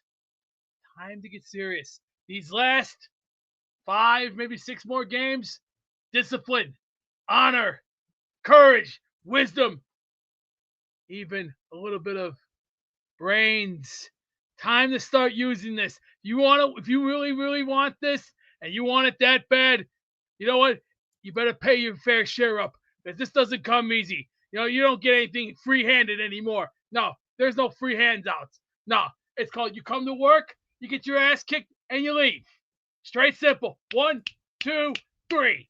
It's plain simple. It's like when you're working at O-line. All you gotta do is work it. It's not sex, dummies. It's smart football. It's common sense. There's 2 things that everyone needs to learn: brains, common sense. This is what we've been preaching all year. I like where this is going in direction as in term. Would you say that you're a model of brains and common sense, Beast, for everyone out there to be inspired by? If you look at the calculations, you got to start really realizing that, number one, our team has basically farted the season away by, like I gas right let's now. See. Mental mistakes. Cheat. No tackling, no discipline. But in the last 5 or 6 weeks, we're starting to see a little turn, but I think it's time to just say, Wilkes, gotta go, bro. You're not. Imagine Glenn walked into Wilkes' office. It was like, Wilkes, gotta go, bro. More of your calls coming up. Kyle Clifton checking in with a super chat here. Since this has become something of a culinary show, I'm having Creole shrimp with cheesy grits and green beans for lunch. Maybe Factor can sponsor the show in the future. If anyone out there wants to sponsor the show, Factor would definitely welcome you. If anyone out there who's got a small business, maybe you're doing something for the holiday season and you want the Asmaniacs to support, reach out, asmanjake@gmail.com, and we could definitely work something out. Big fella with a super chat. By the way, Kyle, if I didn't have a shellfish allergy, I'm sure Creole shrimp would be outstanding. Jake Myers can't start at center for us. He can't snap the ball always low. We need a guy who actually do his one job. Favorite anime of all time is Dragon Ball Z. DBZ. As far as your first point here, big fella, I think Myers is like a below average starter. He's a high quality backup. I would bring him back. He's on a 1-year deal. See if you can give him a similar contract and bring him back for depth. And I'm open to drafting a center with one of the 2 second-round picks or a guard, and then Tippmann slides back to center. I think you use the draft board to your advantage, knowing you have Tippmann who could play both center and guard at a high level. He could do both. Some think he's a better guard. Some think he's a better center. I think he can do both at a high level. I'll leave it to the Jets coaches to determine, their best 5. But, to me, like, you can never have enough depth on your O-line. I think Myers has played well. I'm like, the Jets, outside of losing AVT, let's knock on wood, they've had the same 5 offensive linemen for all the games. I value continuity with a rookie quarterback coming in, right? You don't need 5 studs on your O-line. You need a couple studs, and the other guys, if they're solid and know their role, you could get away with it. The Jets O-line has been pretty good this year. It's best it's been in years. I got Olu. I got Membu. They're only going to be better with another year together. Tippmann is either a guard or center for me, and I'd like to bring AVT back on a 1-year prove-it deal. You have the cap space to do it. You're not going into the year banking on him, but if he is back, he completely elevates your ceiling for your unit. And again, he, I think, would be open to coming back on a 1-year prove-it deal. He's voted the team captain. I know Aaron Glenn was raving about him in the summer. I have no issue offering AVT 1 year, $5 million in playing time incentives. I think he would take that. Let him compete for the starting job with either Myers or a rookie they take in the 2nd or 4th round. Supreme Juice says, Beast, you remind me of the fat guy from Austin Powers that says, get in my belly. Hey, Beast, give us a get in my belly. Nah, I don't think so. If they really want that kind of stupid shit, go watch the movie. And remember, it's holiday time. So enjoy them turkeys, enjoy that mashed potatoes, enjoy those rolls, even some cauliflower. And if anyone out there is German, enjoy some sauerkraut. Some kraut. Thank you, Beast. All right, more of your calls right now. A lot of you have been great on the phones today. How many points will this guy make now? Get ready for Neil. He will make 13 points about the New York Jets and maybe hump a Patriots jersey. Get ready for Neil. He's probably smoking a big fat cigar and burning his house to the ground. That's Neil. Jake, my brother, how are you today? Happy almost Thanksgiving, Neil. Let me tell you something. This is my favorite holiday. I just did all the shopping, and I got to tell you something. This meal is, I want to video my table for Thanksgiving, and you will not believe what's gonna be on this. By the way, Kyle Clifton, man, I love grits, man. Cheesy grits. That sounds, I'm coming over for lunch. Where's Kyle Clifton live? Kyle Clifton lives in Queens. Does he really? Yeah, he's in Queens. I've sent him many raffle prizes over the years. Shit. All right, he's not that far. I'd like to get together with him for some grits. What we do here, the Italians, the grits for Italians is polenta, and my father-in-law used to make polenta fresh. You know, like grits. If you remember that movie, the Pesci movie, you know, where he's with the when he's the lawyer. What's it called again? Come on, Jake. The Lawyer with Pesci. I need more than that. The one with the Italian thing when he goes to Alabama and gets what's his name out of jail. Oh, My Cousin Vinny. My Cousin Vinny. When he goes to eat the grits and he says, "No self-respecting Southerner will make grits." You know, use instant grits. Now there's instant polenta, and then there's real cornmeal polenta. Hey, hold on a second. I got breaking news here. Let me appropriately set this one up because this is potentially a groundbreaking moment for the show. Breaking sports news on the Jake Asman Show. Beast just wrote in that he does a Joe Pesci. Beast, give us your Pesci. Hey, you talking Joe Pesci, huh? Hey, I swear to you, if you lay another hand on my mother, you're gonna be kissing the feet. I'll be knocking it around your ass. Okay, you tell me how crazy I am.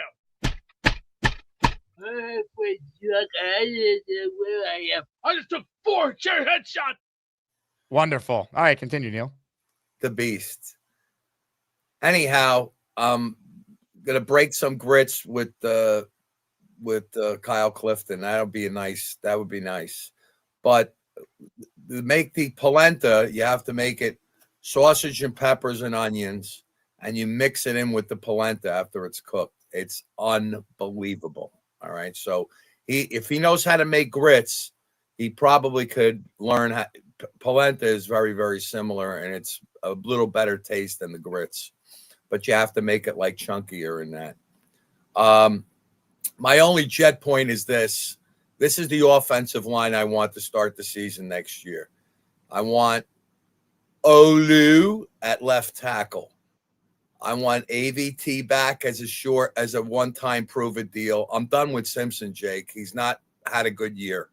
He's a lot of penalties. He's given up a lot of pressures. You know, he had a couple big penalties on screens. He's done.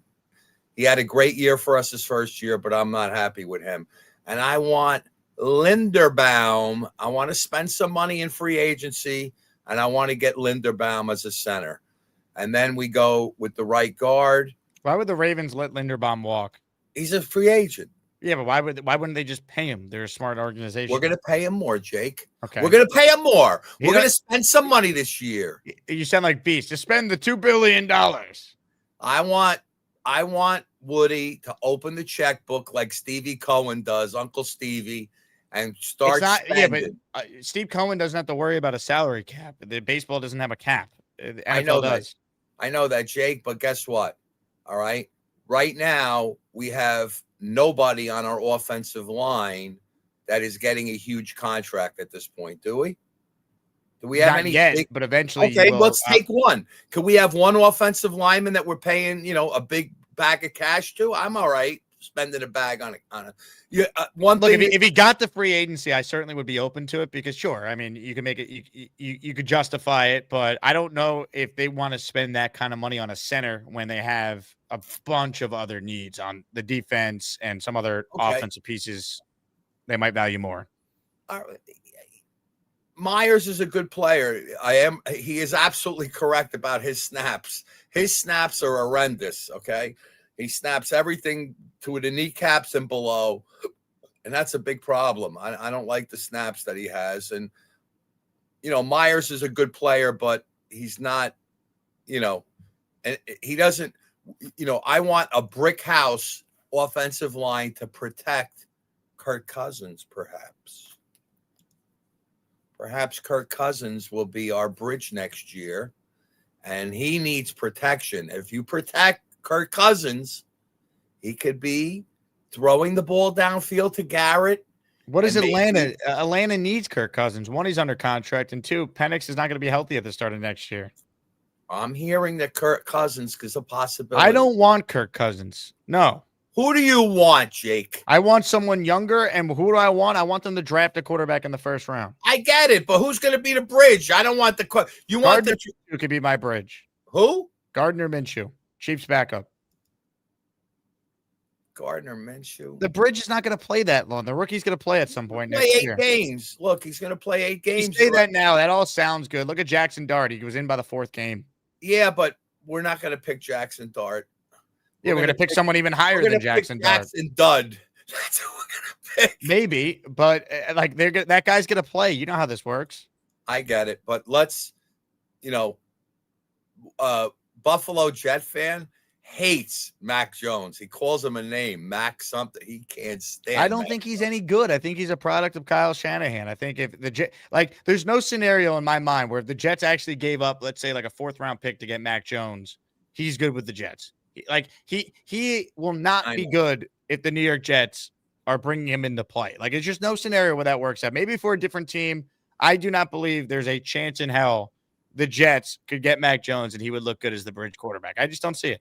I'm going to try another failed 2021 quarterback. When does Trevor Lawrence join or Trey Lance? Are they the following offseason? Well, you just said you want a young bridge, and those young bridges. I want a younger bridge. I don't want Kirk Cousins. Come on. I think Kirk Cousins he looked pretty good last week. If you protect him, he could do some damage.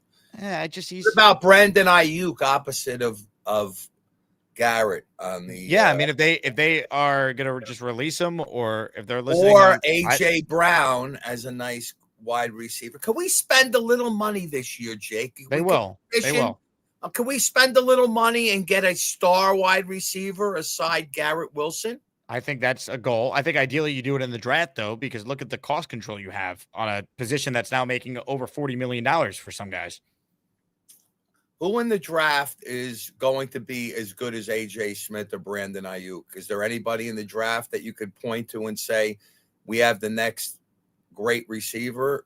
Well, there are some great receivers in this draft. Are they going to be as good as A.J. Brown right away? Probably not, but Garrett Wilson was awesome as a rookie. If you could do it right, you could find a real playmaker. Here's what I want, Jake. I want this team every year for the last 4 years, okay? I come on the show during first day of free agency, and all we do is wait around for scraps. Okay, you say that's not true though. They did. The last time spend on scraps. Remember the year we ended up with the left tackle from Dallas? Yes, they spent a lot of money. It didn't work. They spent like $9 million on him, and he stunk. They signed a bunch. Yeah, but he was the best guy available. They signed a bunch of guys that year. No, he wasn't. Who was better than Tyron Smith that year? There was a guard that somebody signed for like $20 million. They didn't need a guard. They needed a left tackle. Oh, Jesus Christ. You called him Tyrone Smith, by the way. That I remember. I know. But, we have to, I want this team to spend some money. I want Woody. And they have. That's not. No, that's they not haven't, Jake. They This haven't. regime in Every particular hasn't. But the Jets have spent it big in free agency. You don't remember Le'Veon Bell, Tremaine Johnson. You don't remember C.J. Uzama. You don't remember Corey Davis. You don't remember Carl Lawson. They've spent money in free agency. Tyron Smith, Dwayne Brown. Like No, they've spent money. Tyron Smith was not a big payday. But that was a big investment in the offensive tackle spot. They've spent money. The problem has been they have not always picked the right players in free agency. I go through it every year and I look at the contracts that these other teams have. You were flipping out. You wanted Tyron Smith more than anyone. No, I wanted him because that's all that was left on the board. Yeah, because great players don't get the free agency. Who got Tunsil? How can Laramie Tunsil get taken away from the Texans? He got traded. They traded him. All right. So what's so maybe there's a top lineman that they could get in a trade. If you bring up receiver, they are likely to be traded. We just saw George Pickens get traded this past offseason. We saw DK Metcalf get traded this past offseason. It is very possible that the Jets can acquire a legit receiver in a trade, and that may be part of the reason you have these picks as well. You flip a second-round pick for A.J. Brown, for example. Sure, we could have that conversation. I don't think that's crazy talk. Now, let's revert back to the bridge. I want to know in the chat. This Jet fan base is full of chickens. Who gives a shit about next year's draft? If you guys are not going to fly like eagles and throw some goddamn balls, get the hell off the chat and go hang out with Charles Gorman and his mother eating some chicken soup. I'm tired of this shit. That's what happens to me in free agency. I get so frustrated that this team, Joe Douglas used to sit there. I'm looking for a bargain. I'm going to get a bargain player on the draft on free agency, and then we end up with shitballs. If we don't get Tyrone Smith and shore up this goddamn offensive line, I'm done. This is bullshit. Everybody's praising Joe Douglas. I got to tell you, I'm starting to get pissed. This is the difference between a winner and a goddamn loser. We're a bunch of losers. I'm tired of it. Tyrone Smith's sitting there. What does Joe Douglas say? But draw the line. I will give you $12 million. Wait, you're not going to pay the guy? What are you waiting for? Jesus Christ, I'm pissed. And they got him, and he sucked. So we got to relax. You're not getting it. That was the truest. That was the perfect line because Joe Douglas did not spend money, and this is what we got is dog shit. Neil, who's the Jets GM right now? Moogie. It's not Joe Douglas, so why is this relevant? I get it, but I want them to spend. Right, and they will, but this is the first time they've had this type of salary cap to spend. So let's see how they handle it. Now, let me ask you, is it just $120 million or is there more than that? I think it's less than that, but it's going to be close to $100 million, give or take, is what they're projected right now. And they have even more the following year. They're building the team up. What about the money we saved by getting rid of the two bums? They're not bums, but that's part of it. Oh, Jesus. Stop already. How do you think Sauce and Quinnen are bums? They were not bums for us. They were Quinnen was sick of losing, and they weren't using him the same way Saleh used him. They changed his stance in Dallas. Quinnen was talking about that this week. No, Quinnen quit on us when Rodgers left. We know that. He didn't play up to his whatever. stuff. I'm not arguing with you about Quinnen. I'm just telling you I expect him to be active in free agency. That's good. Let's be active in free agency. Let's all get together. Forget draft. Let me tell you something right now. You hate the draft. You hate the draft. I will be at that draft. Let me tell you, we should have a huge draft party because we're going to have a lot of draft capital. Are you coming to Pittsburgh if the Jets are picking very high? Yes. I've never been to a draft before. It's on my bucket list. I've been waiting for a draft that we have some capital, and Jesus Christ, it's any draft, it's this one, right? I mean, first and 2 seconds. Next year could be even crazier if they end up keeping the 3-1s. No, this year's more important because they're going to go quarterback. Right. We have to go, we have to put our Mendoza jackets on. We have to get all pumped up. I tell you, I like the Oregon quarterback a lot too. Hopefully he comes out. If he's a top 10 pick, I'm sure his agent's going to say to come out this year, especially with a stacked quarterback class next year. Jake, what do you think? I think if he's projected to be a top 10 guy, it would be hard for him to go back to school, even if he gets a lot of money in NIL. Supposedly he gets like $5 or $6 million or which is great. But guess what? If he's a top 5 pick, he's guaranteed close to $40 million the second he signs his contract. That's more than he's ever going to get in 1 year of NIL. Exactly. That's what a first round quarterback gets, guaranteed. Yeah, I mean, I haven't checked the rookie wage scale since Zach Wilson, but Zach Wilson got like $35 million guaranteed for being the second pick in 2021. That was his contract. And the money only goes up, so it's probably even higher now, a few years removed from that. Philly Noodles is commenting, listen, Philly, you got your wish of you watching Davante Adams score record amount of touchdowns? Are you watching Aaron Rodgers play on a winning team? Are you Ladies and gentlemen, sports fans of all ages, welcome to the event of the year, the moment you've all been waiting for. This is the Asmaniac Rumble. Philly Noodles, there he is, the captain of the Get Rid of Rodgers squad, and now we got dog shit Justin Fields and a dog shit team this year. How does it feel to be a basement dweller again, Philly? I know you love being a basement dweller. That's where you live. So, Go ahead. when do you with- think the Steelers season tanks? Last week or Excuse this me? week? When do you think the Steelers season's going to tank? This week or last week? Guess what? I would be rather watching the Steelers on Sunday than watching a 2-10 team tank. Well, I'm sorry, Gorman. We're not talking about that right now. If you're going to go the Gorman route, you can go that route. I just want to know, are you still thrilled with the fact that we rolled with Justin Fields and this coaching staff and we're 2-10? Are you happy? Well, did you? Are you happy? Well, hold on a Shut second. up, Philly. Listen, I know you're a big guy. Did you? I'll chop you down like a tree, you big. Well, you just talked for about 8 hours, so you got to give me about 3 minutes. So just give it a second here. I said enough.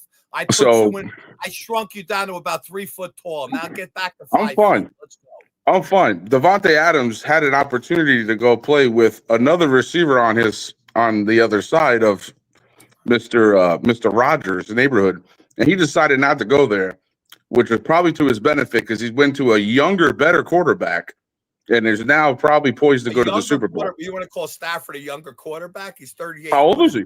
37. How old is he? Well, let's put it this way, Philly.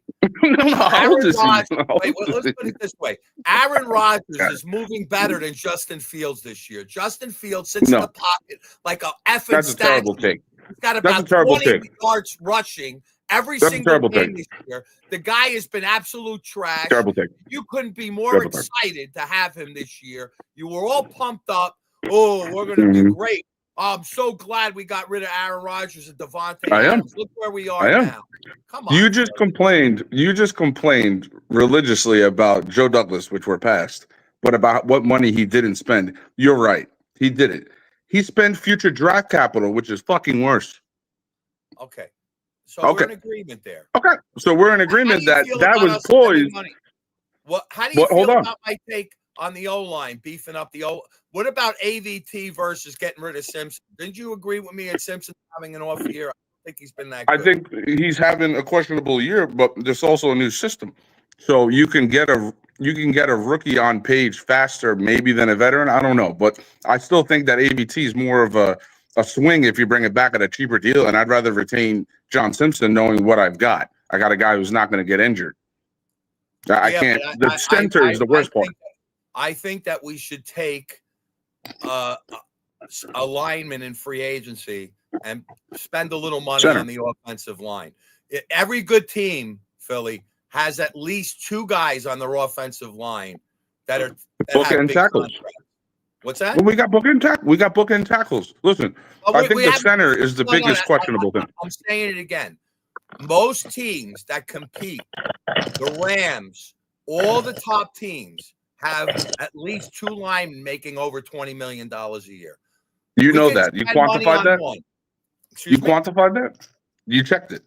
You fact checked yourself? I know it from last year. I looked at every major team's offensive line has that is considered a top offensive line, has at least 1, if not 2, linemen that are making big bucks. So let Big me bump. ask you this question.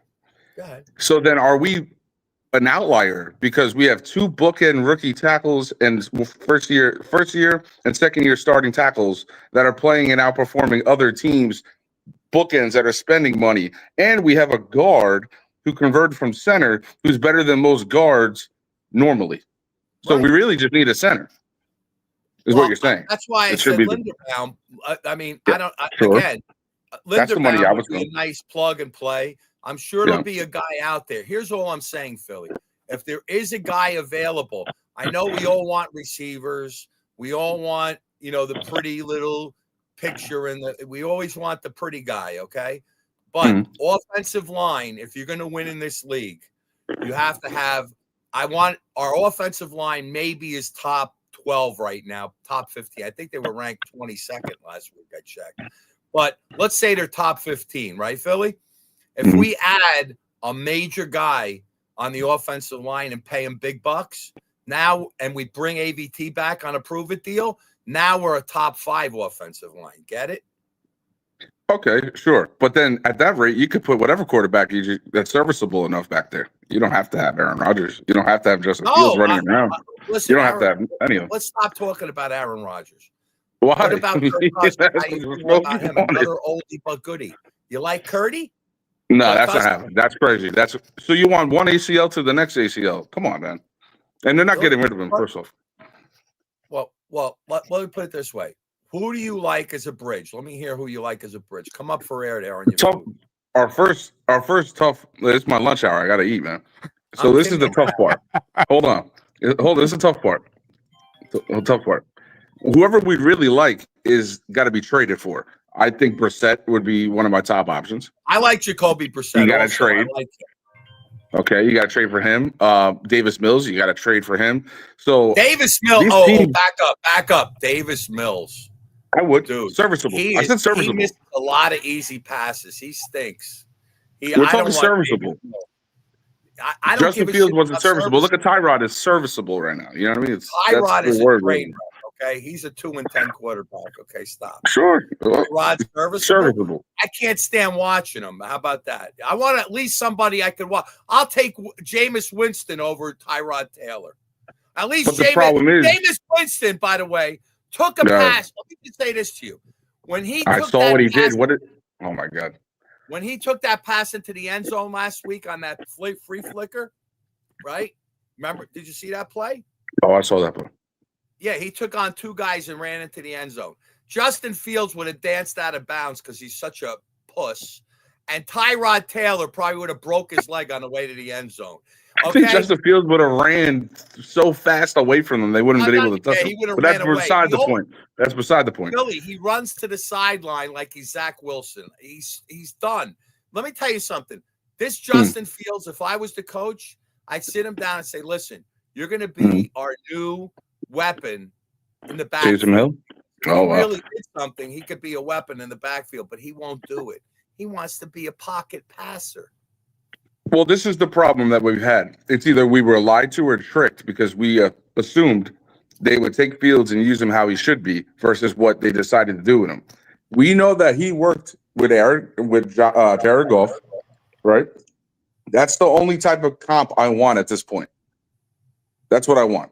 Because unless you get Caleb Williams, which I don't think there's a Caleb Williams coming out of this draft, where are we at that point? You got to think about that. Yeah, like I said, I really want to see a nice bridge that gives us a chance to win more than 6 games. You tell me how crazy I am. I just took 4 chair headshots. All right, what a rumble there. I love when Philly and Neil go at it. Incredible. Philly, enjoy your lunch. That line by Neil is great. Unreal.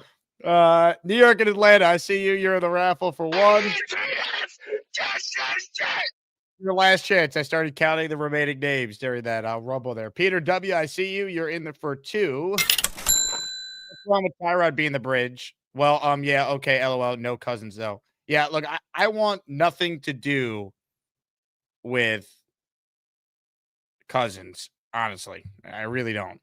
Tyrod is a perfect bridge if he was not made of glass. Like, if you guaranteed me health for Tyrod, he's a adequate bridge quarterback. He's fine. He's a good backup. He can't stay healthy. I mean, he took that one hit in the game on Sunday, and I'm like, here we go. Is he going to be out? You just don't know. Like, this guy got hurt. Like, we don't even know how he got hurt this year. He got hurt in training camp. He was out, missed all the preseason. Then he got hurt leading up to the Bengals game. I didn't even know the play where he got hurt on in the Carolina game, and I was at the game. So, yeah, Tyrod, if he could just stay healthy, he is a good bridge. He can't stay healthy.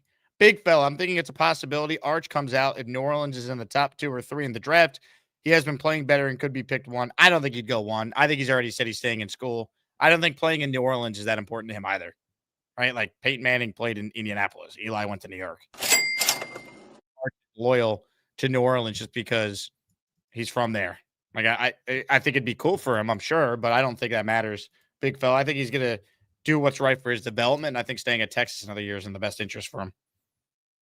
It's not like he needs the money, right? He's making a ton of NIL, and his last name is Manning. He's doing okay.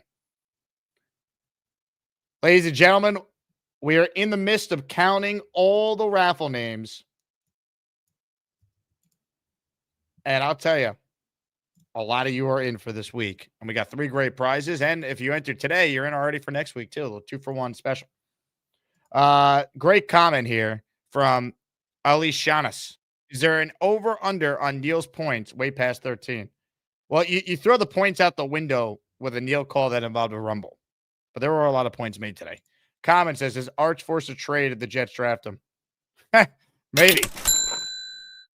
Black Gypsy in for 1. Mr. Gypsy, congratulations. Another entry for you, good sir. All right. Oh, Papa Jet getting in on the fun. Hold on. I was about to set things up for the raffle, and Papa Jet said, wait, I want in 5 spot from Papa. It's up to you, New York, New York. By the way, shout out to Joe B coming on yesterday. A positive Joe B. Optimistic Joe. Mike Dems, I see you. Here we go. We're adding these in real time here. He's in for another one. Thank you, Mike. We got Mike in here. He is in. Boom. Ho, ho, ho, Big Cho, Cho, Cho. For those who missed it, Big Cho is now home after his back surgery. He's resting up. He called in yesterday. And we're thrilled for Big Cho. We're talking about Big Cho. Renzo, I see you were on hold before, and you said you'll call in this afternoon because the show's about to end. Yes, sir. We'll be live with Joe Blewett today, film review special at 4:30 Eastern. All right, it's almost that time for the raffle. But first, we say hello to the man that will set the stage for the raffle.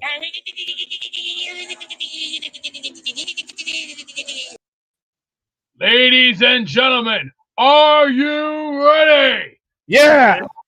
Jake Asman fans, are you ready? Well, there's only one thing left to say, and that it's time to spin the wheel of champions! It's time to announce the winners of the weekly Asmaniac raffle. Let's spin the Jake Asman Show Wheel of Champions and find out which Asmaniac is winning an epic prize. Bravo, Beast. Bravo. That was outstanding. Hit the raffle music. Ladies and gentlemen, Philly Noodles is the last to enter. He gifted a membership after his beautiful call, and I just added him to the Wheel of Champions. Philly, good luck. You are in for 1. All right, folks.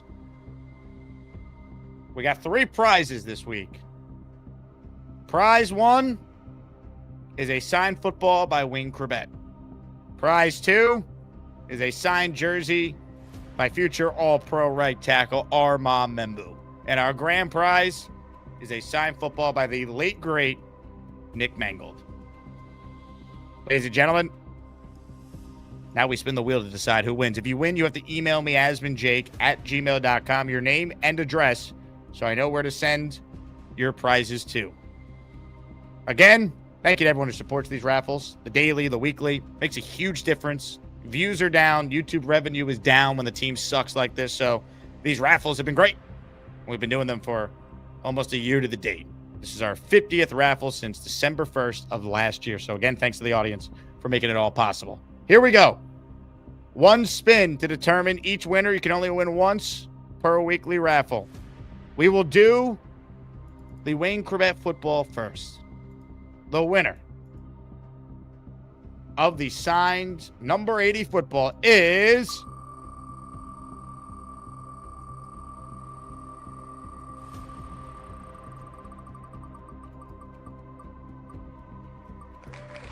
Rick Kent. Rick Kent is our first winner. Congratulations to Rick Kent. We will remove Rick's entries as he has won his first prize in the weekly raffle. Now, we will do our second prize. This jersey might be even more valuable as the years go on, because I think Armand Membu is going to be one of the best tackles in the league for a long time. Signed Armand Membu jersey, prize 2. Your winner is... Spin it.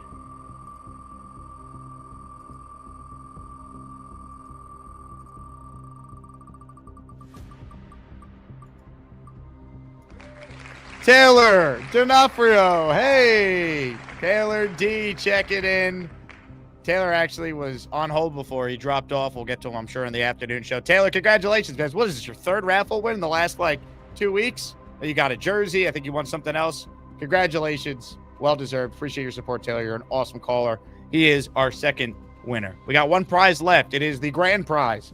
Signed football by one of the all-time greats, a future Hall of Famer, a man whose number should be retired by the New York Jets, the late, great Nick Mangold, a signed football by number 74.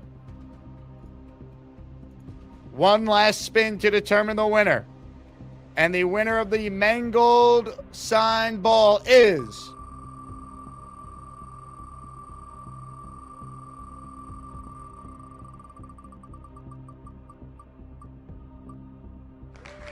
Green Gang. Green Gang 365. Shout out to Green Gang. That guy is a diehard Jet fan from the Baltimore area, so he hadn't called in this week yet, but I'm assuming he was at the game Sunday, so he didn't get to see a Jet win, but he does get to enjoy a beautiful Nick Mangold football to display in his home. That does it for the weekly raffle. How about a Jet chant for our 3 winners? Hit it. Again, thank you to everyone who supports the program. We couldn't do it without you. Rick Kent, Taylor D, Green Gang, your 3 winners. I will make sure we get those prizes sent out this week. Ladies and gentlemen, reminder, if you entered today, you're already in for next week. Signed Darrelle Revis jersey, prize 1. Signed LaDainian Tomlinson jersey, prize 2. Signed CJ Mosley helmet, prize 3. Again, you guys are the best. Thank you all for watching. Love the fan base. Love the Asmaniacs. We will be back this afternoon. Joe Blewett will be on. So you know that is obviously going to be a tremendous, tremendous show. Until then, though, I'll talk to you guys soon. I'll leave you with this. JETS. Jets, Jets, Jets. Let's go. Breaking sports news just in from the Jake Asman Show. After the New York Jets embarrassed themselves, losing 27-6 on Monday Night Football to the below-average Chargers, quarterback Zach Wilson showed once again that he's not ready for prime time. So when ESPN's Michael Kay questioned head coach Robert Saleh about possibly benching the number 2 overall pick, Kay was hit with a somewhat confusing response. You've got Trevor Siemian. Why not give him a try? A fair question. I don't know. You got me. I'm gonna plead the fifth on all this one. The head coach actually took the 5th, sending shockwaves throughout the Jet fan base. And the following day, our hero, the great Jake Asman, along with some very frustrated fans, let their voices be heard at this unhinged and tragic New York Jets press conference. Hey, Robert, thanks for taking my question. With Zach starting again Sunday, does he have any compromising photos of you or someone else in the organization? No, that's a fair question, Jake. I'm going to take the 5th on that one. What the hell is this going backwards bullshit? You don't go backwards. You throw the ball out of bounds with your big goddamn arm, and you go back in the fucking huddle. No, it's a fair question, Neil. This is bullshit. Jose Feliciano, the blind Puerto Rican guitarist, can see that he is terrible. This kid does not want to run with the ball. Are you telling me this is the shit I'm talking about? You bitch's ass! You did his ass on my damn field! No, it's a fair question, King. The third damn year we are seeing this in Naptown! He's not trying to win the goddamn game. You gotta be kidding me! Send his ass the fuck down! I could have made 20 yards with that goddamn hole. If your quarterback cannot play in the NFL, they get rid of him. Oh, there's one of his 27 seconds. Oh, it's amazing. I don't give a shit. If you cannot play football, get your ass off the field. And walk around and wipe Rodgers' ass because that's all you're good for. And you're sitting here defending this bullshit. If I see Zach Wilson go on that field, me and Lowski are going on personally, and we're going to take his ass off the field. It is torture, man. God damn it. All right, thanks, guys. Hey, here's the deal. Just got no chance unless you click on that like button. And you got to make sure you subscribe to the Jake Asman Show. You don't, you can get the f*** out. Now let's go, Asmaniacs. We're built for this shit.